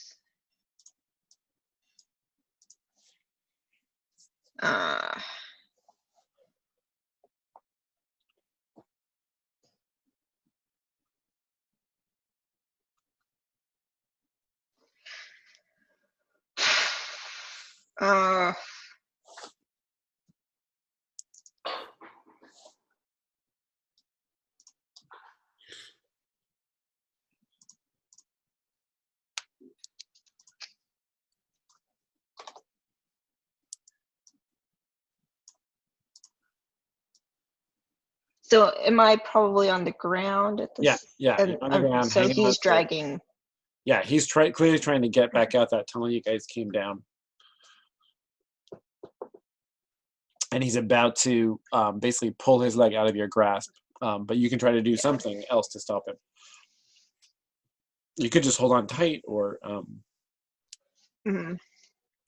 Yeah, I'm trying to figure out a way to use my dexterity to... to maneuver him, but I Oh. don't have the upper hand. You can totally. That's a great. You can. I bet you can think of a way to make a quick maneuver to try to. Yeah. Do you think I could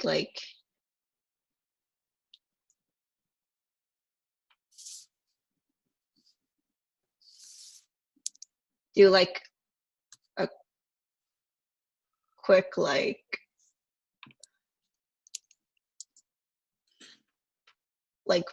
somehow pull my legs underneath my body and push up to To give yourself some more forward propulsion? Yeah. Yeah, sure. To just To quickly get a better grip on him, basically? Yeah, I just have more leverage on him so he's not just dragging Yeah, okay. me. Okay, got it. Go ahead, yeah. Go for dexterity.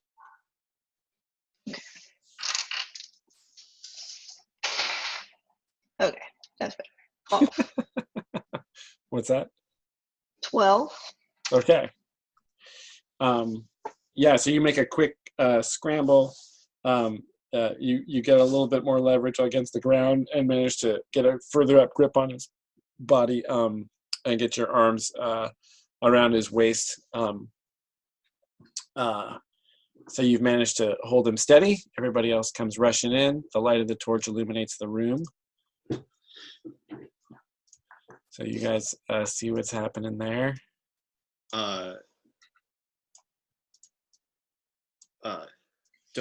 Don't ease up just yet. There's something coming from behind. There's some sort of light. And I move behind the book table or whatever that it's like a box or something in the lower part of the room. That's the table, yeah. Yeah. And have on the other side. So Other side, got it. So I can have my arrow drawn, looking down the. No. Can I move it? Okay. Do I have that power? No. There's a little select thing on the toolbar. Oh. Maybe. Is it possible? On the east side of the table. On the east side of the table. I think she's talking about where you would be. Oh yeah. Thank you, Donna. Yeah, on the on the east side. East side. Sorry. Whoop. Over there. Okay. Everybody else, Paiviki, what are you doing? I'm gonna put myself right on the other side of that tunnel, kind of hiding behind that wall. There. Yep. Okay. What's Kosti doing? Kosti's gonna hide under the table. And Esais?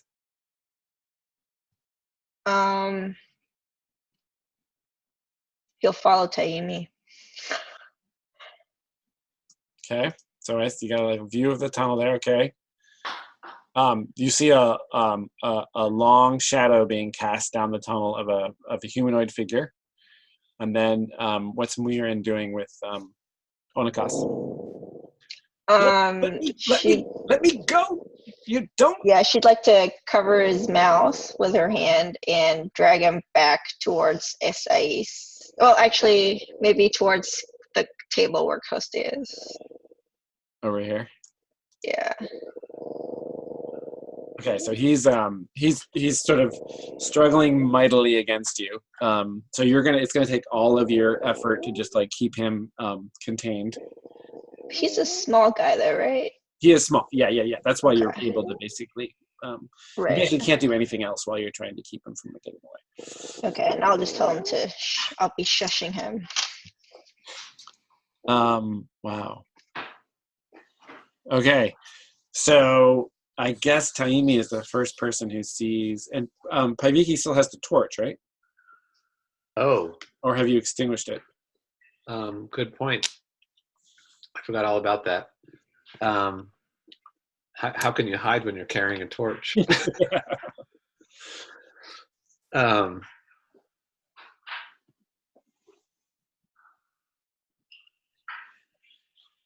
Let's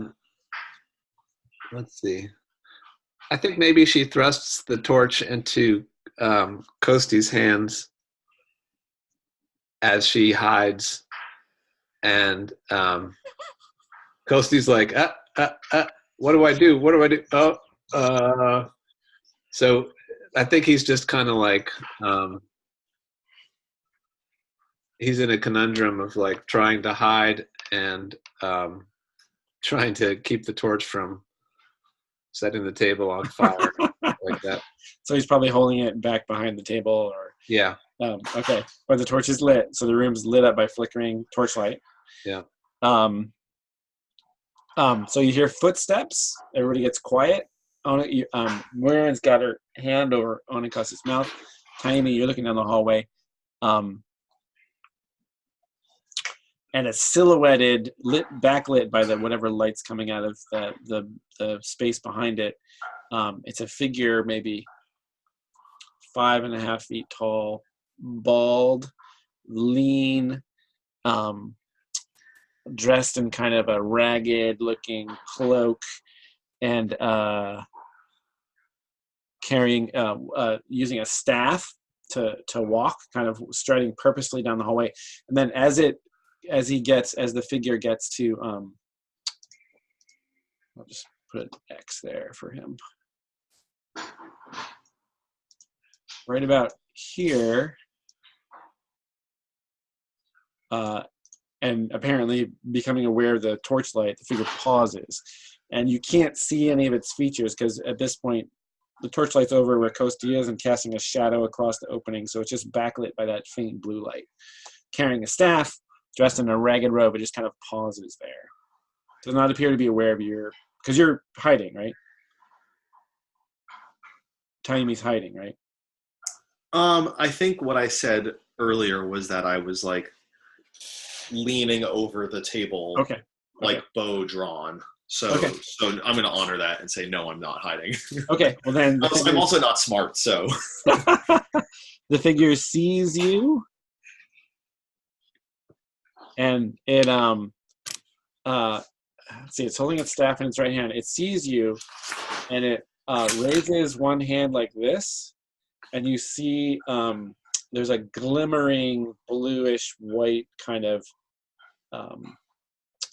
there's like a faint glitter from its wrist, and it clenches its hand like this, and for just a moment it's like you're looking at them through a window covered in frost, like that kind of frost glaze that happens on windows in wintertime. So just for a moment there's like, it's as if like a sudden kind of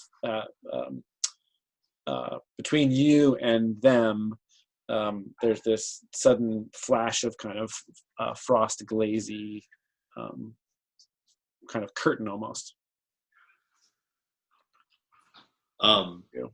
I shake my head as if shaking out the sleep from my head, and say, "We're from the village Rayuna. We come seeking those that were taken from us by a beast."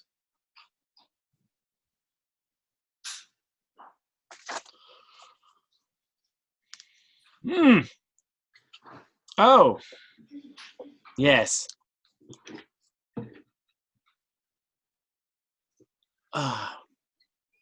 Well then, you've come to your doom. And then with his other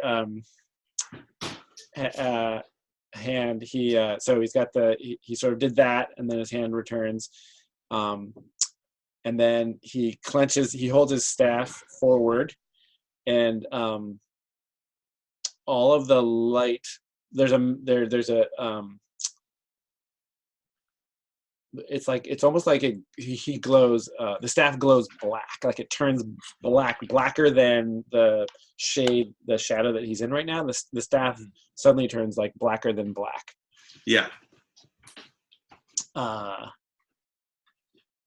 And he raises it to gesture towards you. I would probably have let fly an arrow, because that answer to me signifies that he knows what's going on, and he like he has them. Okay. So I'll let fly an arrow. Okay.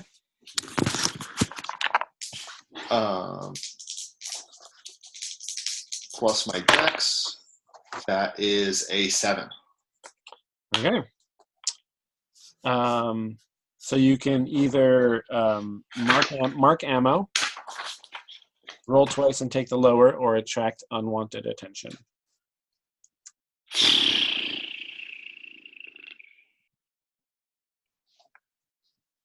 I'll mark off 1 ammo. Okay. Then deal your damage. 2. Okay. So it arrow flies into the tunnel. It there's this instant when it gets close to his body, and that glimmering frost thing shoots up. And the arrow itself, just for a flash, turns kind of white, and then it strikes him in the shoulder. Actually, yeah, it strikes him in the shoulder and it sticks out of his shoulder. Yeah! And then he makes a gesture with his staff at you. Mm-hmm. What do you do now? Or anybody else can act as well, given the positioning there. Can I Sice make Tammy like duck out of the way? Like, can he grab her and pull her to the wall or something? Totally. Yes. Make a dexterity roll to do that. Okay. Okay. So what's my dex? So 7 plus 1 is 8. Yeah. Okay. You do it, but there's a catch. So you can do it, but you will expose yourself to whatever. So your choice is you can successfully get Taimi out of the way, but then you're exposing yourself to the thing, or you can sort of fail to pull Taimi aside, and Taimi will get struck instead. I will expose myself because of my bond to Taimi as a hunter or hunter trapper. Okay. Also my selfless. Okay. So this coil of black, the closest thing you could describe it as is like black smoke, and it's blacker than black, shoots out of this staff that is leveling at you. You grab Taimi and pull Taimi to the side, just as Taimi's reaching for like a second arrow or something. As you do that, the black jet kind of hits you in the shoulder and face, and it's like a burning sensation, like a really sharp, harsh burning sensation. Take 1d4 damage. Oh. 3. Isis has 4 hit points. Oh, yes. I just made it. And it's like this black, yeah, it's like there's just this sudden burning sensation, and as if little teeny tiny little tendrils of heat are burrowing into your flesh, like all along the right side of your face and the shoulder there. Paiviki, do you anything? You're close by there. You do anything?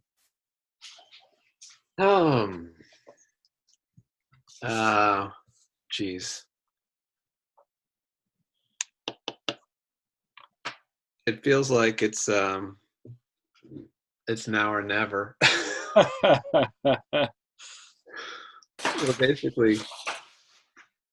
We're basically screwed unless we can take care of this guy. Um,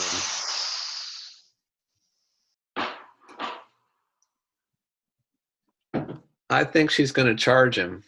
Okay. Whoa. So she comes around the corner and just runs right at him. But does she see this frost thing? I don't think she's seen any of that. I mean, when she comes around the corner, is there a visible frost thing or? No. Okay. Well, then she's going to charge him with her shield up to try to block any black ooze. Okay. And she's going to try to just spear him. Just run him through. Yep. Does she let out any, is it silent or does she let out any kind of cry or?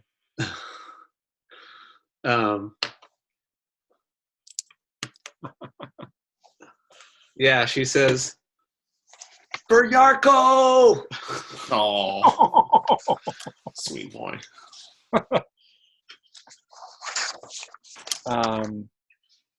Okay.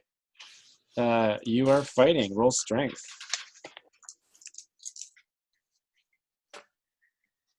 She rolled a 9 + 1. Really? Yep.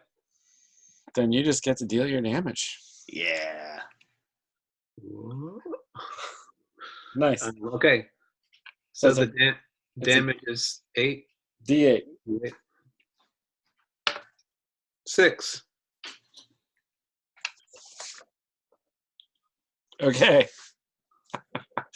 So you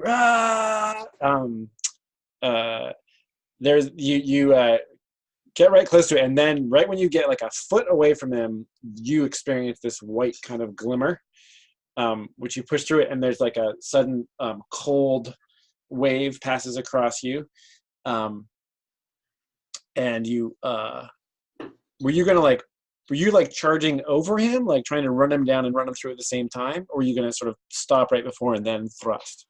I was just kind of trying to use my full momentum to spear him hard. Okay. So you and did you say you were holding it like this, sort of above, or okay? So you're and you hit him with the shield and drive your spear right into his chest right here, and it goes deep into him. You push him back. Your shield is right up against, and now that you're close to him, you see that he's like a withered. His skin is white, pale white, and kind of flaking off. He has no eyebrows. His eyes are staring at you from like hollow sockets. And you're looking at him right in the face when you stab him with the spear. And he lets out he lets out like a weird cackle right when you stab him. And you drive him back. He falls over, and then you're standing on top of him with the, or above him, I should say, with the spear kind of thrust into his body right here. And he's staring at you. And let's see, he's got a staff in his right hand. On his left hand, he has this glimmering bracelet or armband. And he raises a hand and says, "Atrestarfo." He starts to say something. What do you do? Could I pause, time out, and just like when I saw that like black tendril of energy, and like I saw a shimmery white field, like is this completely super freaking new territory for us? I think to a certain degree. I mean, you guys are a backwater town. The idea of magic is certainly something people talk about often. How much of it you've encountered? You've seen there's weird stuff in the woods. To what degree you've encountered this kind of magic, I think is totally up to you. Okay. I would say that it's rare. You may have heard stories in terms of Taimi's personal experience. Maybe. I don't know. Totally up to you. No. 0. Okay, there you go. Big goose egg. But yes, magic is this kind of magic is the stuff of scary stories.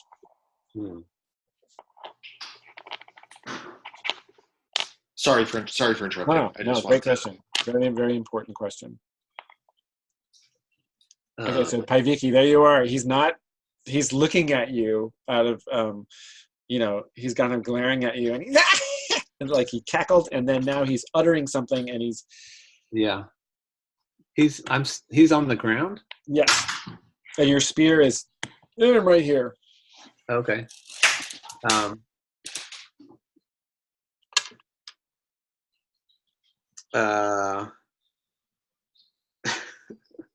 And he looks like he's sort of half alive, kind of decrepit looking. You've definitely injured him.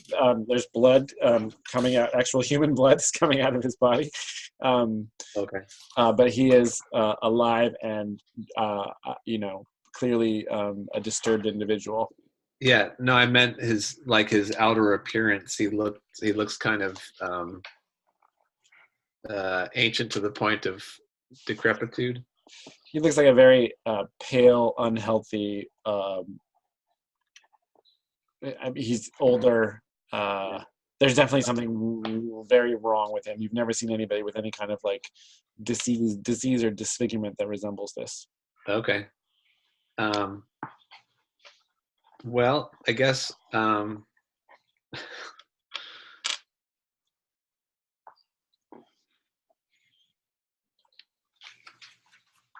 I think I would, since I'm standing over him, I would just like stomp on his hand, like the hand that's doing this. Yeah. Okay. I would just kind of stomp it flat. Okay. Yeah. All right. To sort of do that effectively, I think is a dexterity saving throw. Okay.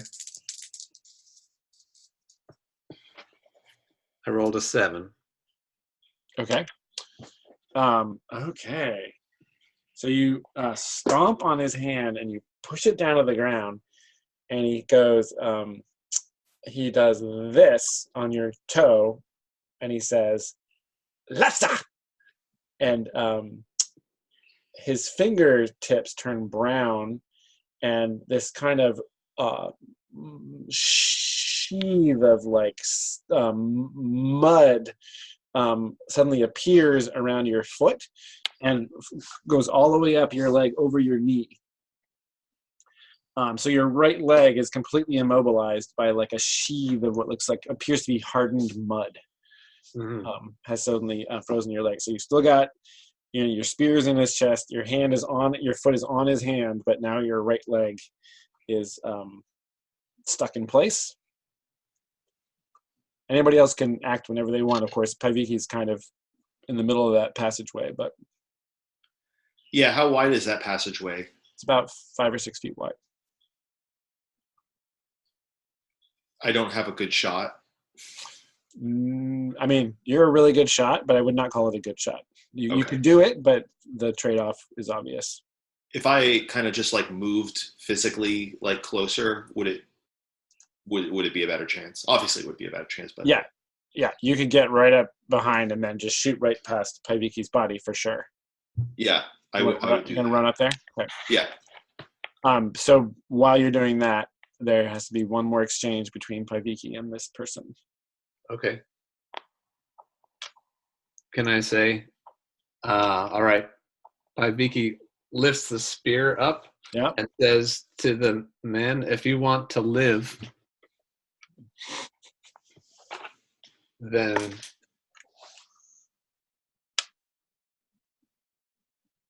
cease your magic.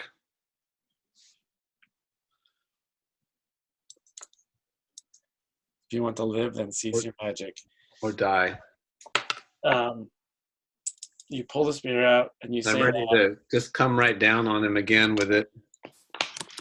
Okay, and then he makes a move with his staff. So you can try to come right down on him with it faster. This would be another, or do something else if you want. But he's clearly ignoring your directive. Yeah. Dang.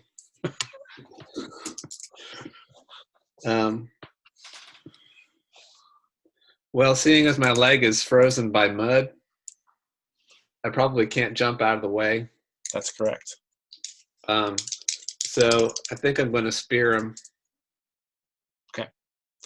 That's another fight because he's coming at you at the same time. Okay.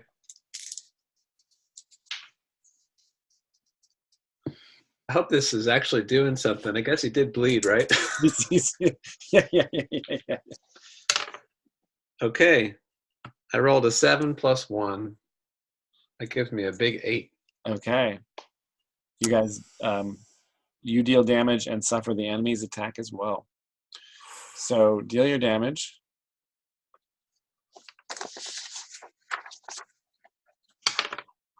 Eight. And you suffer 1d4 damage in return. Okay.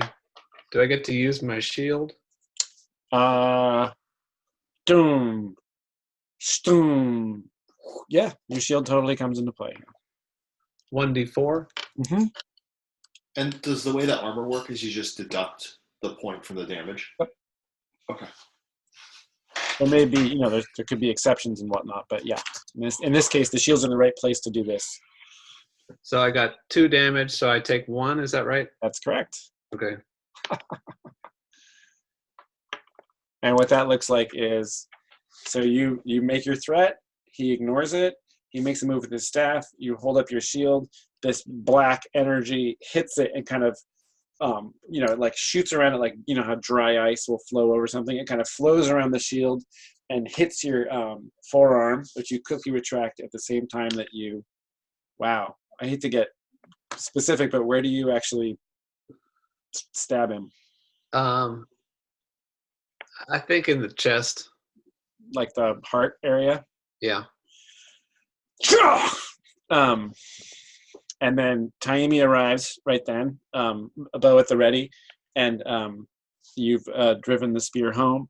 And Taimi, you see the legs of the figure kind of contract out, and the toes get all spread for a moment, and then he kind of like shakes, and then grows still. Nice. And there's a glimmer, that frosty glimmer, and then the light from that glimmer kind of falls back into the bracelet like kind of smoke going in reverse. And you are standing over him.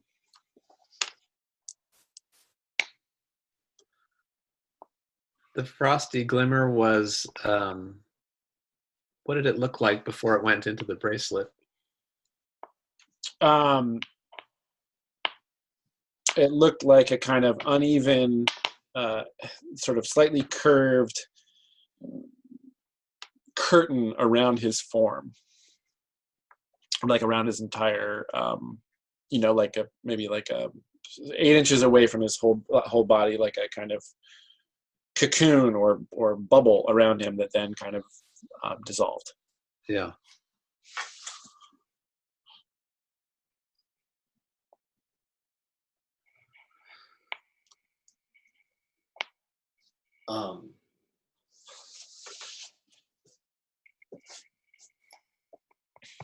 Yeah, so he's dead. I'm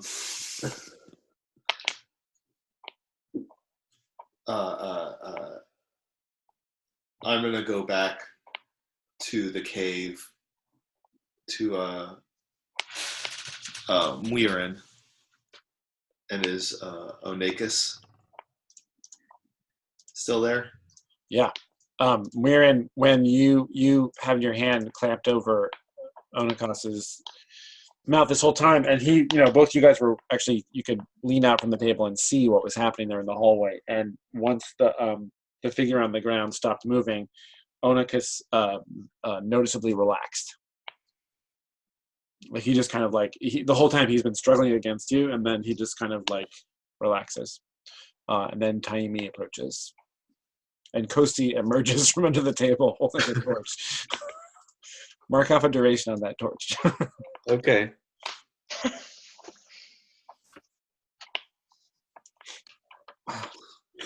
Who the Zalt was that?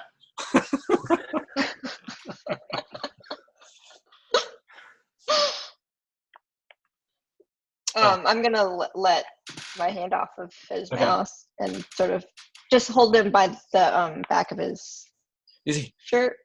Let Yeah. him sit. Is he? Did you? Is he really? Is he gone? I take a look over. Still just. Oh, what happened to the mud around Paiviki's leg? It sort of turns pale. It turns pale and then cracks, and Paiviki can pull her leg free. So it just turns into it just cracks away into pieces, and falls onto the ground. Your leg appears to be fine. And the body is still just there on the ground? Yeah. Yeah, looks like it. He kind of looks around. He looks at you, and he looks at Marion, and he says, "If I had known that this was possible, your friends." And he points to the passageway leading away to the south there. Ghosty says, "They're down that way?" Yeah. Yes.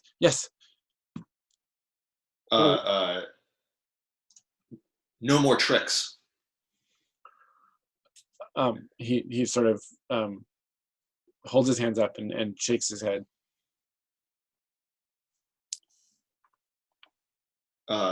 Let him set off any traps. Okay. So like Send marching him in front of us. Yeah. Yeah. He won't. You won't be able to reason with him.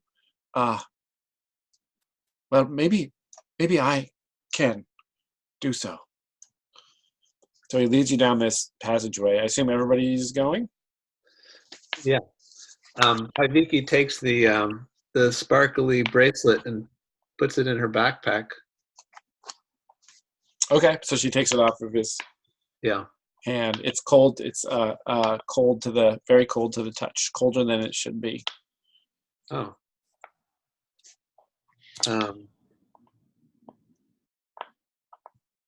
Okay, so you hear a couple more little sounds of the hammer as you're approaching. And then you enter a room. There's maybe half a dozen wooden cages in this room.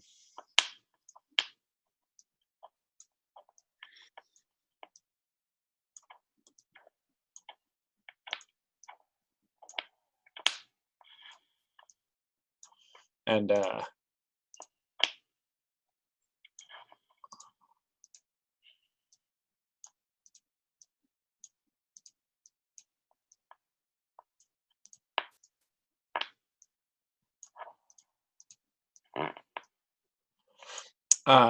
over in the far end of the cave,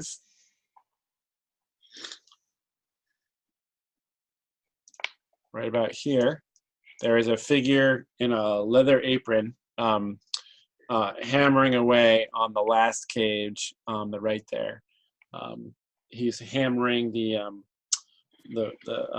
bars into place. And these, when you enter the room and the light fills the room, you hear cries from the two cages against the south wall. And there, Kosti recognizes the sound of his beloved wife, Lomo. Oh. And Sanelma are each in one of these cages. And Onikos gestures for you guys to stop for a second, to not enter, to not go any further.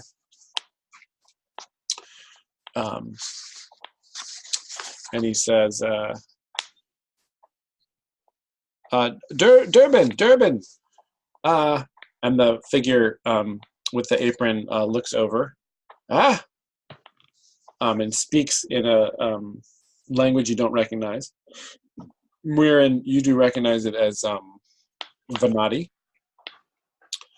And this figure kind of moves towards Onikos, and it is a Venati person, so probably about 5 feet little less than 5 feet high, darker skinned than your people, dark hair, kind of rough features, kind of moves over curiously towards Onikos, and then says, then they're speaking in this other language. And there's kind of a sort of dawning realization, and then Onikos, but there's a little bit of back and forth, and Onikos steps forward and puts his hand on the guy's shoulder, and appears to sort of be kind of reassuring him about something. And then he looks over the Venati looks over at the cages and looks very confused, as if he's never seen Sinelma and Loma before. And then he goes back and forth with Onikos, and then he lowers his head, and you can see that there's like a tear coming down his face in the torchlight. And then Onikos gestures towards you, and he looks in your direction, and he looks over at the cages, and then he runs over and takes his hammer and starts to smash the bars on the cages to let Lomo and Sinelma out. And then he stands aside, and they emerge, and Lomo rushes toward Kosti. Oh, yay! And Kosti says, "Oh, I'm so sorry, my dear, that you had to go through this. What happened?" Wow! Oh, I knew you would come for me, Kosti. And then she will proceed to tell you the story of what happened to them. Well, I guess I could summarize by saying it's only been a day and a half since they were taken away from the village. So they were very quickly brought down into this subterranean area and were restrained. Onikos basically tied them up, and then they were put into these two cages that this character Durbin had already had built, and they have had a little bit of food and water, but they've basically spent the last 24 hours in these cages, and they didn't know how much longer they were going to be there until you guys arrived. So they're both extremely grateful. And Sinelma, who is the master brewer from the village, and I think I mentioned before that she's not very well liked at all. She's a bit of an egoist, and she's very grateful. And those of you who know her at all kind of recognize that she seems a little different, perhaps a little more humble.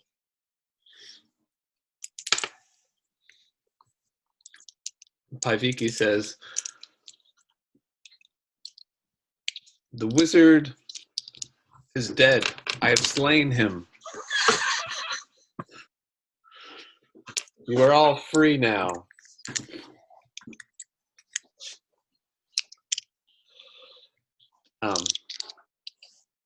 And she wants to try to suss out what's going on with these small people and their conversation.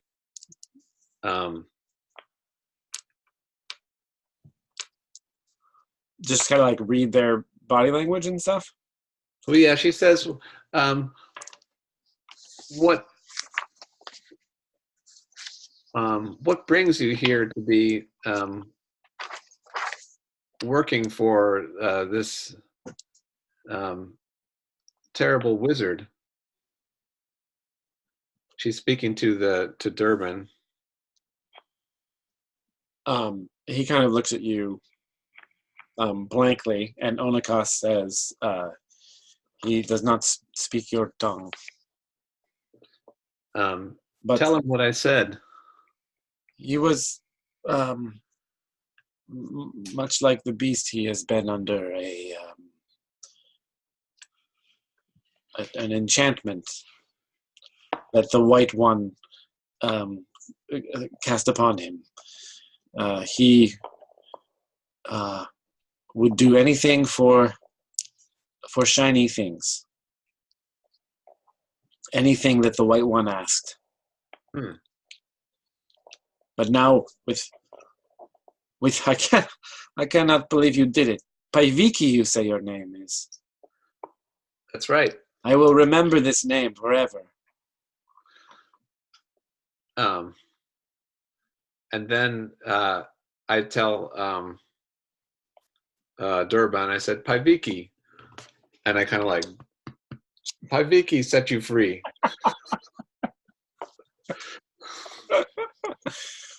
And he's Paiviki. And Onakas kind of pats him on the back and says something in his language to make that clear. Oh, and he grabs your hand and he clutches it and he kisses it several times. Can I tell if he's being genuine or if he's trying to scam us again? Who? Which? Onikas? He definitely seems. I mean, you get the sense. You did that thing before where you kind of read him in that first interaction. You kind of like just figured out he was lying. Yeah. You get the sense that he's a pretty.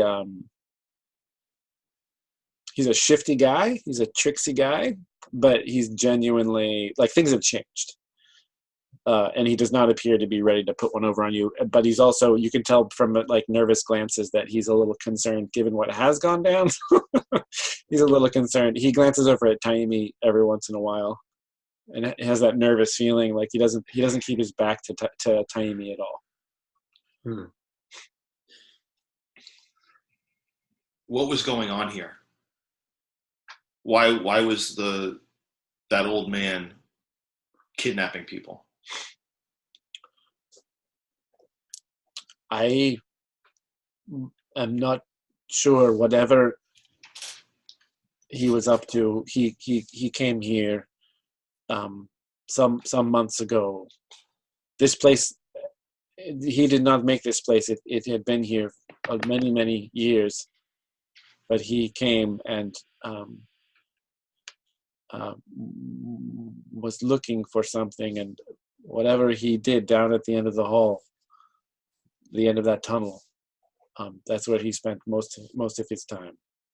He never said what he was doing, only that it was work and that it would take time and that they would pay. They who? I do not know who. I only stayed because the beast is my friend. I hoped for a way to. I hoped that he would come out of his stupor and things would change, but I was too afraid to do anything to the White One. Does the White One have any more allies? Some other creature or underling hiding in the shadows? I think there is some other force or spirit, but only by the way he spoke. I do not know what it is or was.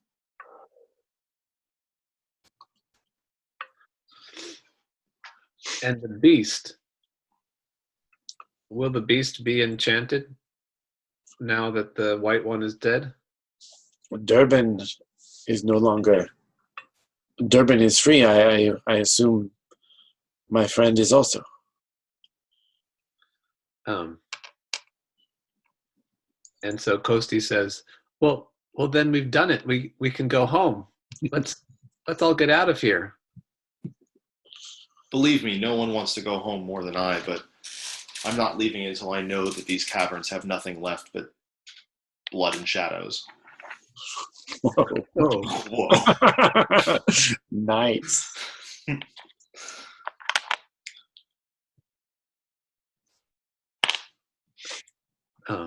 If that white one, if that old man commanded some dark power and that power lingers here still, it could gather itself and try to regain control of the monster Durban. Paiviki says, yeah, and there's who knows what's down here. We should collect all of our all the things that belong to the village, and well, how are we going to get all those back again? The cart that the monster had. Right. We can use the cart. But yeah, I think I definitely want to explore the north path and the west path. Probably the west path first. Onikas, what's that beast gonna do when we wake up? When it wakes up, Yeah. feel very hungover, I suppose. He will not be happy. He will be hungry, thirsty. I will make him food. If he truly has returned to his old self, I think maybe he will want to move on and away, and I will go with him.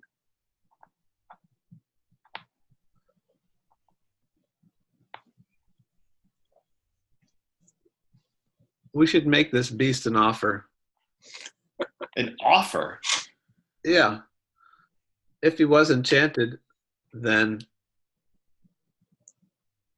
slaying magical beasts is not wise. If he comes from the woods, then let him return.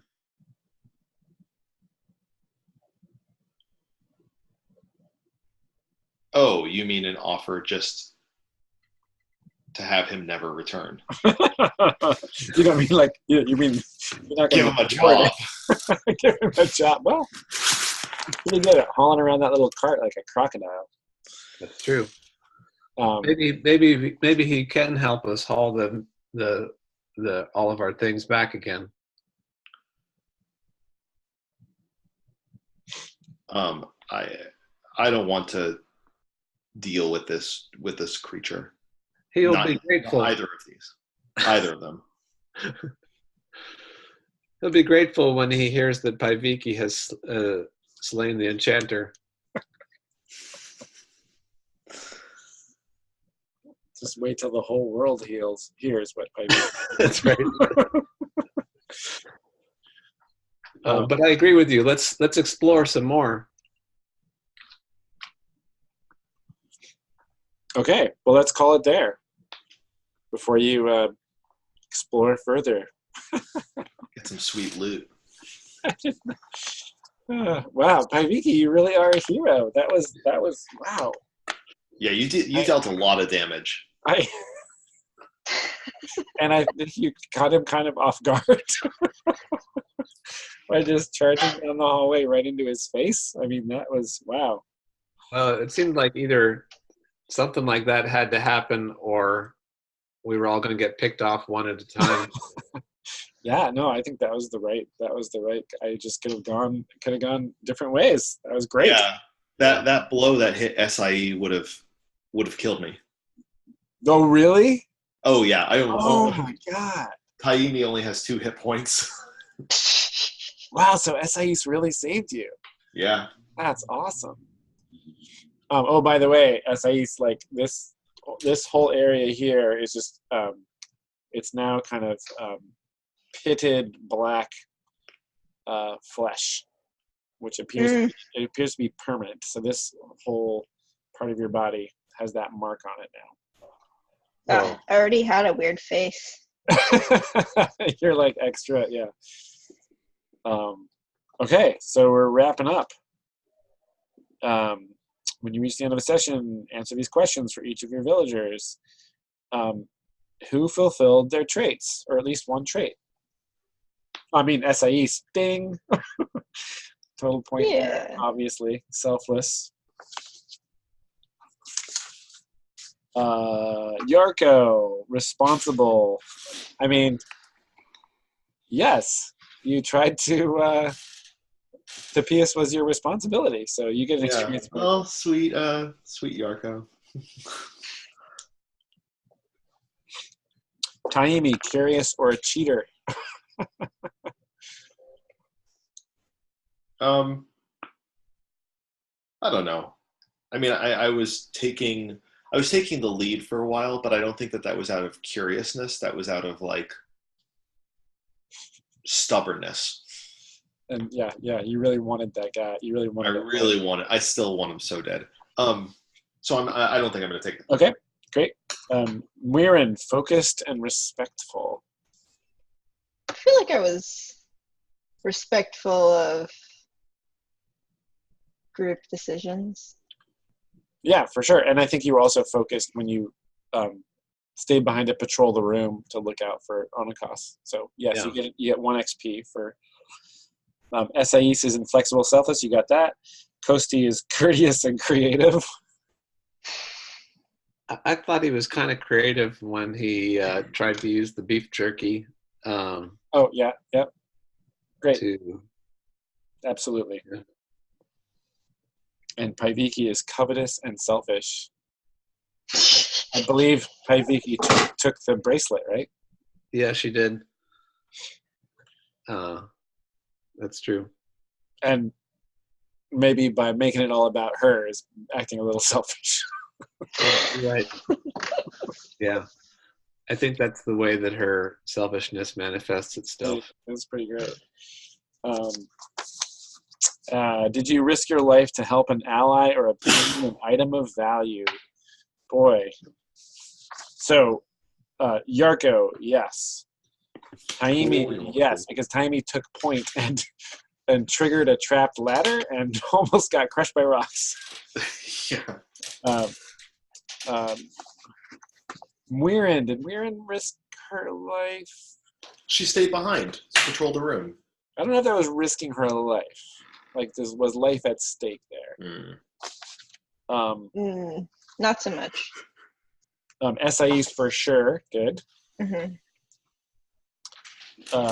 Kosti, I don't think so. Paiviki, yes. Did you witness the untimely death of a fellow villager? Almost. But Yarko yet lives. True. And did you discover, this is for everybody, did you discover something exciting about the wider world? Magic. Yeah. Yeah. The actual manifestation of sorcery. Everybody gets a point for that. Except Yarko. He didn't discover it. No, the whole group, these questions, the whole group gets the point, even if they didn't actually see it themselves. I don't know. Okay, totally up to you. You can deny poor Yarko. Did you overcome a difficult obstacle? Absolutely. And did you acquire some memorable booty? Absolutely. What are we up to now? Who's got 7? Great. 6 for 5. both. So the way it works when you actually become freebooters is you subtract 5 from whatever your XP is, and that gets you to level 1. And then leftover XP applies to your next level. Carries over. Ooh. All right. Any closing comments? We're not all dead. Well, No. I mean, Yarko got hit pretty bad. That was like a rude awakening. That's when I remembered. I was like, oh yeah. But I think it's good that like I didn't tiptoe around in that moment. yeah, no, I mean that was I mean, I thought it was great. I was like, oh my God, here we go. And I was actually, I was thinking of Yarko as like a sturdy fighter. Like, oh yeah, Yarko's going to survive this and he's going to, he's the town constable. He's going to clearly be. No, now, I mean. now he's seriously handicapped. Yeah. Injured. Yeah, I mean, that's all it takes during this, right? Like a wolf with a D8. That's going to tear through anybody. Yeah. Yeah. Any of us would have been dead in that situation. Okay. Great. Well, thank you yet again. Yeah. Thank you, Jason. Yeah, thank you so much. I guess is that the end of our 2019? I think there's one more. I think we have next week. Yeah. Next Tuesday? Wednesday. Yeah. I think next Wednesday. Oh yeah, look at that. Okay. And then maybe you guys we'll see what happens. Yeah. But that's the plan. We'll see you next week. Awesome. Thank you. Thanks, guys. Hey, Bye, guys. thank you so much. Bye. Bye.